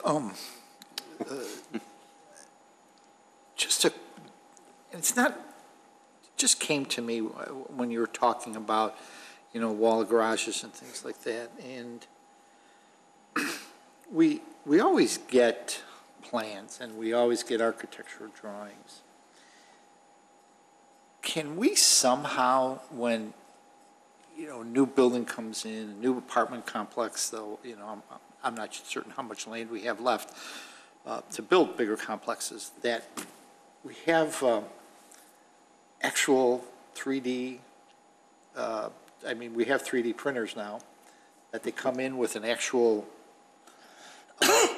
scale model of, because you don't get the depth. You talk about how, when you're talking about the Segredal, how the building, changed, but we don't see that in a. You don't want to make it so burdensome to apply that people don't do it. I understand what you're saying, but maybe having some requirement for a three-dimensional rendering, something that provides an idea of the. Somebody did come in with one in the last couple of years, I believe. Well, I can't remember. I have seen several. I can't remember who's brought. I've seen a few, when we have presentations by developers prior to meetings. Occasionally, I'll get a model. We had one that actually had a light in it. I don't think that one ever made it to prime time. When we were talking about elevations, it just made me think about it. Heck, they make food out of 3D printers. Why can't they make it? I don't know how we could. I don't know that it's common enough that you could require it. It's not something that I think people have access to. So maybe some sort of drawing of that illustrates at least. That's fine. A few more years, Jim, they'll have holograms and they'll just float in front of us. Why not? It's possible.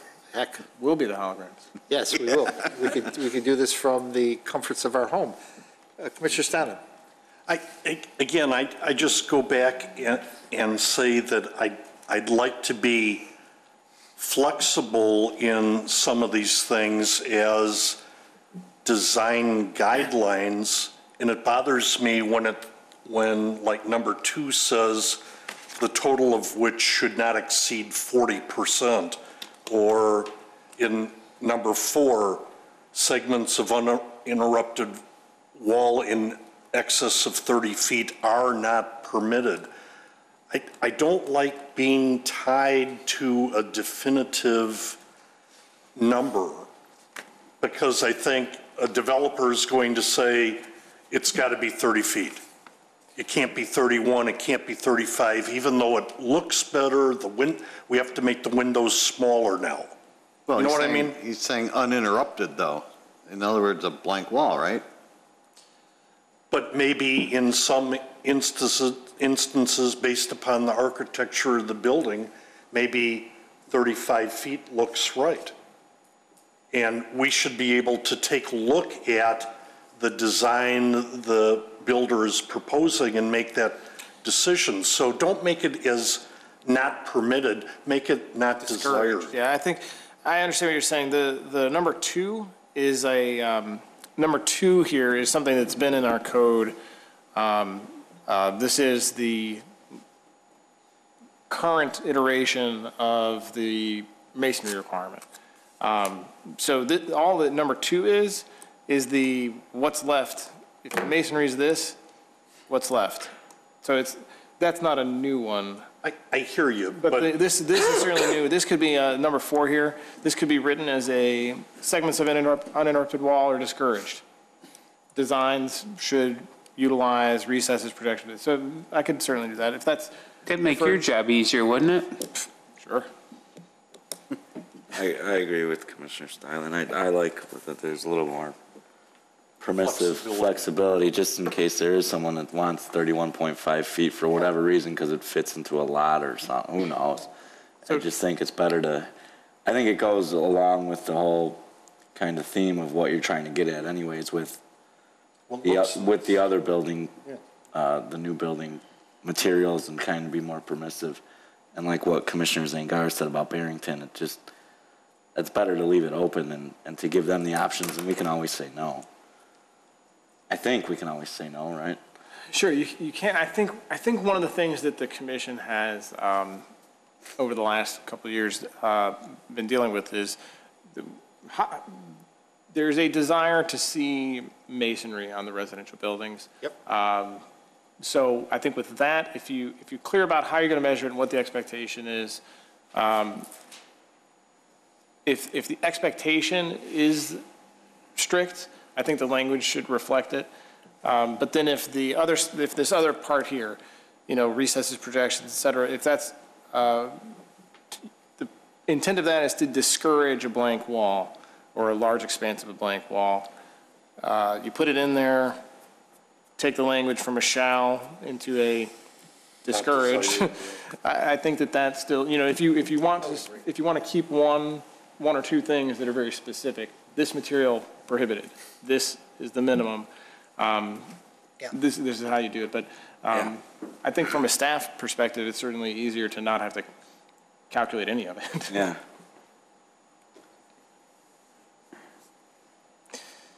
Other multifamily buildings, are we good to go on to that? Other multifamily buildings, this I did not flesh out quite as much. There are fewer guidelines, I think, on this one. Prefer traditional base body cap design. The percentage of brick is lower than it is on the townhomes and row homes. Again, this is these two are to add up to 100%. Again, the same thing with the windows. The idea is that you shouldn't have a windowless wall. They should be similar. I can do the same thing here with the segments of uninterrupted wall. Go ahead and just say that is uninterrupted wall segments are discouraged. Utilize projections, bays, etc. The idea here was to prevent a base material from creeping too high up a wall. If you're going to have the base of the building be one material, like a stone, not have it go entirely too high. I don't know if you need to quantify this or have a desire to quantify it. There was a building in particular that I saw when we were doing our tour of Naperville that made me think of this. It was an all-stone building that I'm sure they had good intentions. But this may be just not a problem that you have. Why would this one be 6 feet versus the other one at 4 feet? It's a larger building. The idea is that it's an apartment building. We can bring it up a little higher. That's what I was thinking, at least. Sure. I was just thinking, in all those things where you give a definitive number, if you just put approximately in front of it, that would give you some leeway. Sure. That's good. Typically, roughly. That's a good point. Yeah. Sure. Yeah. I will do that. Emphasizing the main entrance is something we'd like to see. The accessory structure, this is something that's in the code right now that we just carried over, and that's where we got. So the residential guidelines, I think, were the most difficult to put together. I did them first so that we could use this discussion to guide us on the commercial and the mixed use. Are there any things in here that you would like to see? Are there things in here that you want to see take a very different direction? Is there anything that it feels like it's missing? No. Well, this is a living document, so it's not something that we're done with. I know it's a lot of work for you and staff and Brooke, so, but, Terry? I just have a question on how this is going to be implemented and what the ramifications are. Once we get all done with this stuff, is a developer going to come in and spend a lot of time developing plans that meet all these suggestions, whatever, and then come before us and say, okay, I spent a lot of time doing this, this is what you said I could build, and now approve it? Or is there going to be like a preliminary workshop where we could take a look at the design of what the person is doing before there's too much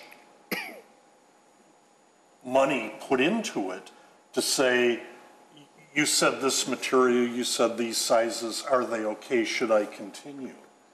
Well, you could have the requirement of the code that triggers the need to go into this section, as of right now, is not changed. So if you look at the code, it says planning development requires this workshop. The workshop has this minimum submittal. The standard by which you're going to judge that is what we're writing, but the requirement to trigger the review has not yet changed.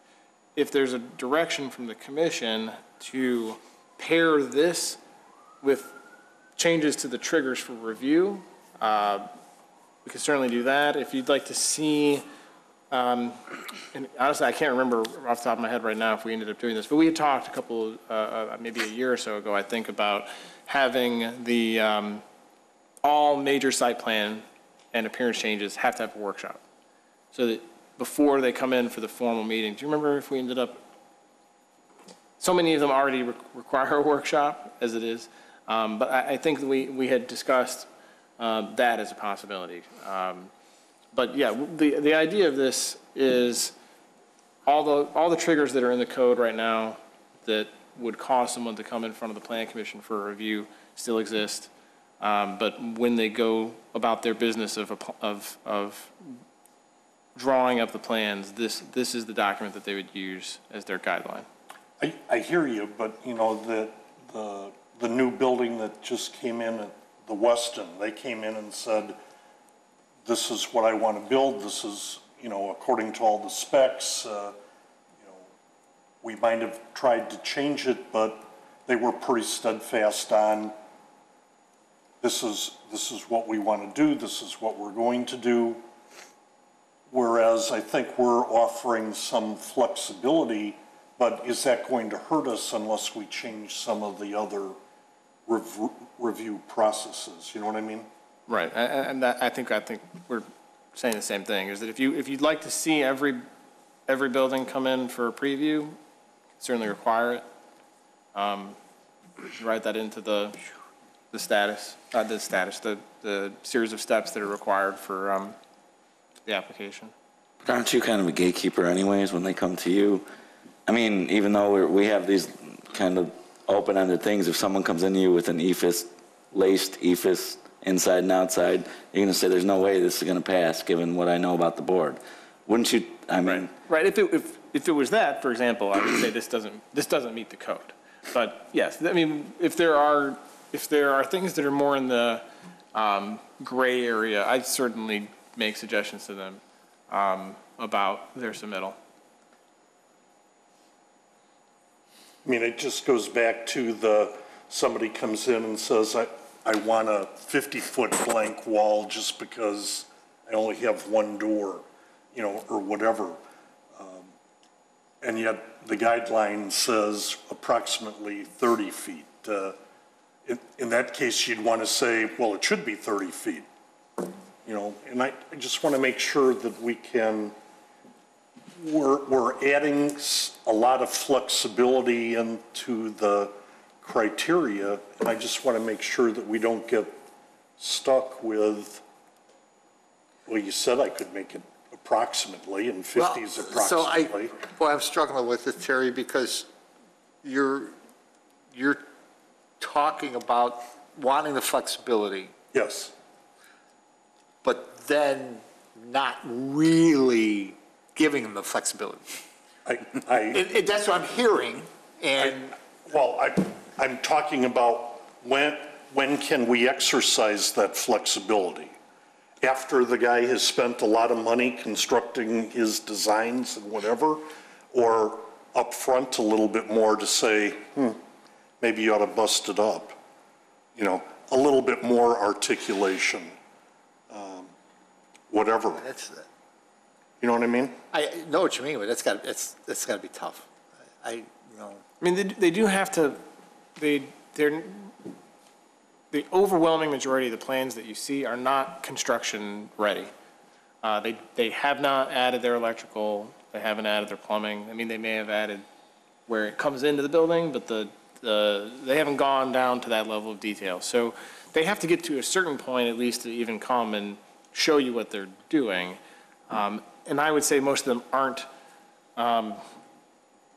They're not at the end. Yeah, they may have something invested in it, but that's just the cost of development. They understand that they're going to have to do some drawings. You know, I don't know that this has been a major confusion, that they're aware that they have to go through the design review with the commission. except though we are giving them more flexibility to what Commissioner Stylen said. So you said you haven't experienced it.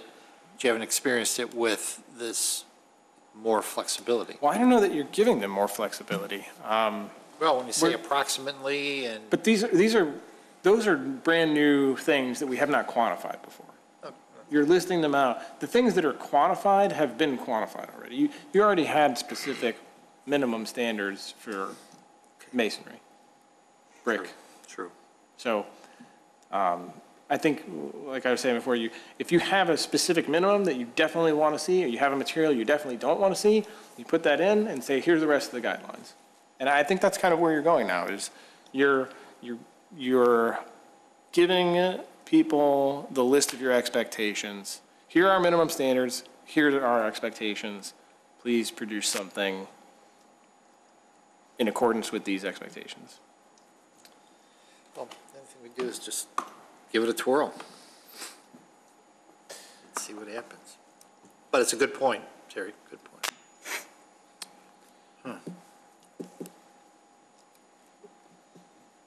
Well, if there's nothing else on it, we'd be fine continuing it to the 18th and try to wrap it up. What I'd like to do is get it to the point on the 18th that you can be happy with the text. And maybe if I've got the time, I'll go ahead and take that text and start doing the nice layout so you can see it together. But the idea of it is that if you can get to the point where you're happy with the text, we can move it along, add the images to it, and get it approved, within the next month or so. Good. Any other questions, comments? Is everything right direction we're going here? Definitely. Okay, good. Thank you. Thank you, Brooke. Thank you, Andrew.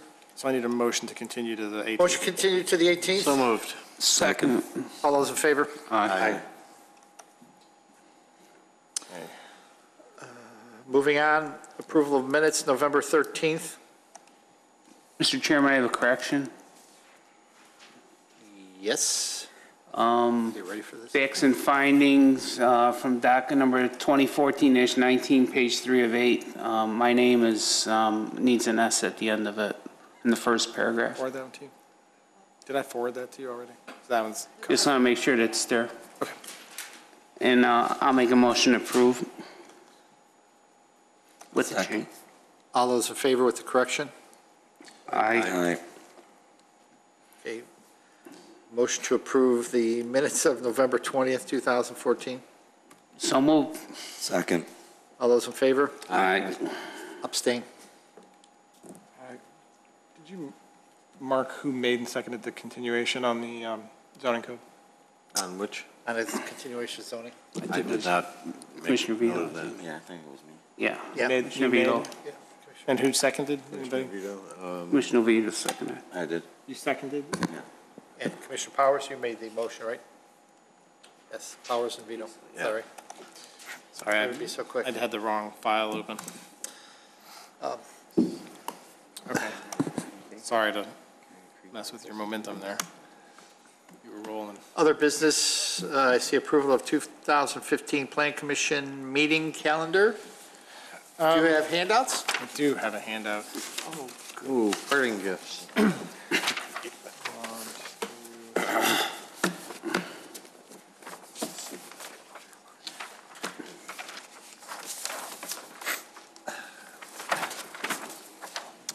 The calendar follows the same pattern that it followed for 2014. We've adjusted around several holidays. The November and December, we have moved up to the 1st, 2nd, and 3rd to avoid the Thanksgiving, Christmas, New Year's area. We have, other than that, I believe most of the other holidays have an impact on the board meetings. Just not that we can do anything about it. It is an odd year due to the number of months where the We have more board, months? We're cutting back. Wow. Planvember. Wow. So we have a large number of months that have the board meeting before the Plan Commission meeting. The first board meeting is before the first Plan Commission meeting, which then offsets the Plan Commission meeting, so you end up with longer gaps. Can you give an example? Let me see. March to April. So March 12th goes to April 6th. Oh, wow. So It is okay. that's one of the things that happens if you have the August first 3rd. Monday and the Got it. first is before the first Thursday. It's August 13th to September 8th. yeah. Not a whole lot you can do about it. What ends up happening, though, is that a lot of the board workshop meetings, which are the fourth Monday, a lot of them, not all of them, but a lot of them end up getting converted to special meetings because the board has items that they have to vote on. So when that happens, we accommodate the petitioners and move them faster. Okay, great. Any questions on the schedule? Andrew, of course, I'll ask my annual question, right? There are, from what I understand, seeing as how I have been burned on it in the past, there is, by definition, a regular meeting of the Plan Commission, and then another type of meeting that I'm not sure what it was called, a workshop or something else, and some things you can vote at, and some things you can't, and whatever. Are all these meetings on this calendar considered regular meetings of the Plan Commission? Yes, they're regular, they're on the calendar, you can vote at them. We put the third Thursday in dash line because it's the one that we're most likely to cancel if there isn't adequate business. So we just give petitioners the heads up. You can vote as long as you have proper notice for a meeting. It could be a special meeting and you can vote at it. As long as if you remember correctly, it was a meeting, the next meeting after one that we voted on that we wanted to unvote, and we couldn't because it wasn't a regular meeting, it was some other kind of meeting. Probably a special meeting, which means special meetings, you can only vote on things that are on the agenda. Special meetings, like in a regular meeting, new business can be raised at any time. So, you can't vote on something unless it's on the agenda. But you can discuss things. So Right. you could, under new And business, but a special meeting, you can only discuss what is on the agenda. And for some reason, all the third meetings were these special meetings and nobody knew about it. So I just want to make sure that they're all I think that what we've published as got the. is that they're all regular. Okay. Thank you. Any other? I have one other thing. We have a sign that's likely for the 18th that we have a question of interpretation. Just by way of quick background, the staff tends to be conservative on the interpretation of what gets a graphic bonus and what doesn't as far as the sign code is concerned. If there's a disagreement between the staff and the applicant, we'll bring the interpretation to the commission. Like I said, we try to be fairly conservative and not just automatically take a graphic bonus. It's a bonus. We don't just award it automatically. We've been asked for the interpretation as to whether, let me see if I can open this, sorry. The store currently known as Christina's, the chain. It's they have several stores. They are rebranding themselves, and this is the new brand. They're trying to be consistent. So this is what is being proposed. The stylized KD with the joined letters is their, I believe it's their logo, correct? This is not what is on their website. Their request is because their total sign, and this is why this matters, the total sign area when this was approved utilized the center of this as a graphic. They were awarded the graphic bonus for doing that. And now what they'd like to do is keep their square footage more or less similar, but they do need the graphic bonus in order to replace the top capsule with this KD Market. So their request is to consider the KD Market as a graphic in place of the old graphic. What does the graphic allow, what kind of flexibility, Andrew? In terms of what is a graphic? Well, no, I mean, if you said graphic bonus, what is a graphic bonus? What's the bonus? The graphic bonus. So the sign area for a wall sign is 1 square foot for each linear foot of frontage.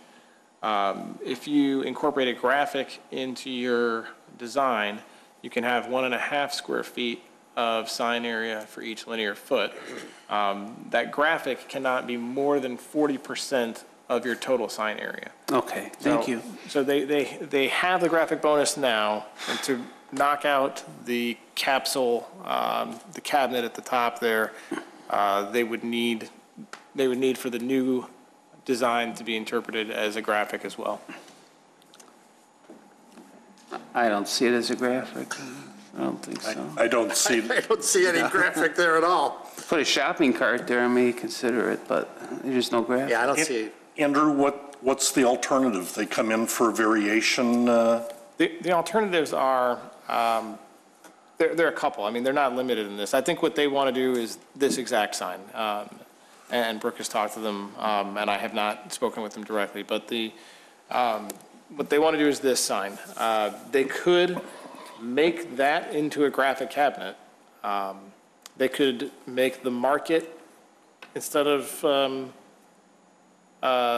individual letters, the way that it is, they could turn the market portion of it into a cabinet, and essentially get the graphic.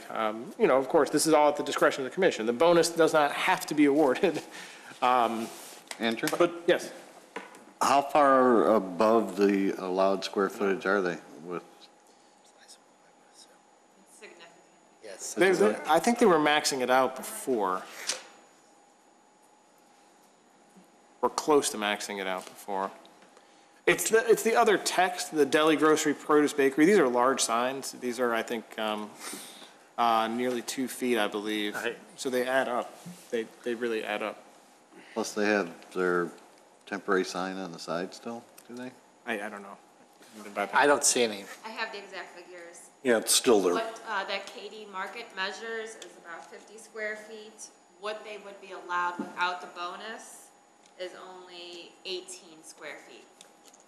That's significant. Yeah. But I mean, we have in the past for other buildings that have been set way back. Humana's, I think, got some special treatment. The sign on what used to be Walgreens, I'm not sure. Mark Drug. Mark Drug, right, got, and was that handled through a variation process? The code's changed a good bit, and Jimenez was approved, I think, 15 years ago with that sign. So it's, I just don't see this as a bonus. Yeah, I would not want to set the precedence of text being a bonus. Right. And, you know, it looks nice if they want to pursue a variation or something like that. I think they ought to. yeah, I think the sort of the unusual circumstance that they have here is that they could do something that would probably be less aesthetically pleasing, qualify for the graphic bonus, and then the commission would be in a tough spot of figuring out the best way to proceed with it. But if we give them the direction that a variation based on the setback of the building and the size of bulk of the building, we can certainly suggest that to them. I don't know what their timeline is. We can certainly work with them on a temporary. You know, they could pop the middle out of the cabinet and reface it, come in for a consent item that says KD Market inside the cabinet. I mean, they have other options. So we'll let them know that they've got. Okay. Yeah, it's not a bonus. But the consensus is it's not a graphic as it is right now. They're individual letters. and they're not stylized to a point where they can be considered a graphic. Exactly. So there was discussion in the office about this one? Okay. Any other business? They disagreed with the staff interpretation. Oh, okay. So you agreed with us. He was conservative. We told them that that we would not consider it to be a graphic bonus. If they wanted to ask for your interpretation, they could ask for it. Oh, okay. Oh, the discussion that was in the office was between you and the petitioner. Okay. I thought it was between you and Brooke going, yes, it is a graphic. No, it's not a graphic. I would have found that one hard to believe. Any other business, sir? I believe that's it for me. Okay. Oh, I lied. We distributed a blank agenda earlier today with the idea that perhaps the petitioner for the public hearing would need a continuation. The continuation ended up being a 2-week continuation because of the extent of the revision that they're considering. We have no other items on that with the exception of probably this sign, right? This would have been it. So we have one other sign. We typically don't meet for one sign, and we would put them on the 18th. So we would be canceling that unless there's a desire to have a meeting next week, we would cancel and go to the 18th. Anyone? No? Okay. Thank you. So that blank agenda will become a cancellation notice tomorrow. All right, other business, Commissioner Steilen? Thank you, Mr. Chairman. I'm sorry about the jingle bells or whatever it was during the meeting, but I went to the village website to look at easement versus cross-access agreement. Was surprised to find out that what an easement is and that it is exactly what they said it was, and it's put on the property, versus a cross-access agreement isn't. So if you have the chance, go to the village website and get a nice tour of the lighting of the lights or whatever it is called now on a drive-through of the village of Wheeling. It was really a nice presentation that was done. Apparently complete with music, too. Complete with music, yes. The other comment that I have, it was interesting tonight for the Phil Haven document that way later in the engineering, design, development process, they discovered that it was going to be too expensive, whatever, and I'm just a little bit concerned and curious as how often does that happen where final engineering, whatever, may drastically change the design of a project, and if it happens more than once or twice in a lifetime, maybe we ought to have a little bit more engineering work done on projects before they come to the Plan Commission. Just a question. I wouldn't, in this case, we do have changes. They don't tend to be this drastic. This was a fairly unique set of circumstances that led to that plan being developed and approved. It did not. The plan itself that this petitioner originally submitted requested a variation. They later changed that into a covered parking. That covered parking was then against the back of the property line. So it changed 4 or 5 times. And then the approval that was granted did not have a re-review. The plans that were part of the settlement agreement were a compilation of 2 or 3 different reviews in order to achieve the agreement. So I would not read too much into this particular one. We do have changes from time to time. They don't tend to be that drastic. There was a lot that went into this. The way that it got approved, the conflict between an underground vault and an above ground, it's certainly unusual. sure, it probably could have been found earlier. Their financing source has something to do with the gap in time. They have certain cycles, annual cycles for the tax credit program that caused about probably 9 months of the gap that you saw. So I wouldn't draw any conclusion from the way this came to you.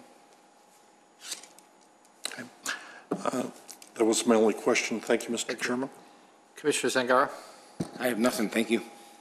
Commissioner Johnson? Nothing. Commissioner Vito? Go Bears, assuming they're not down 40-0 right now. I don't know what the score is. Commissioner That's all. Powers? I have nothing. Okay. Ms. Maluzzi? Nothing. Ms. Jones? Well, motion to adjourn?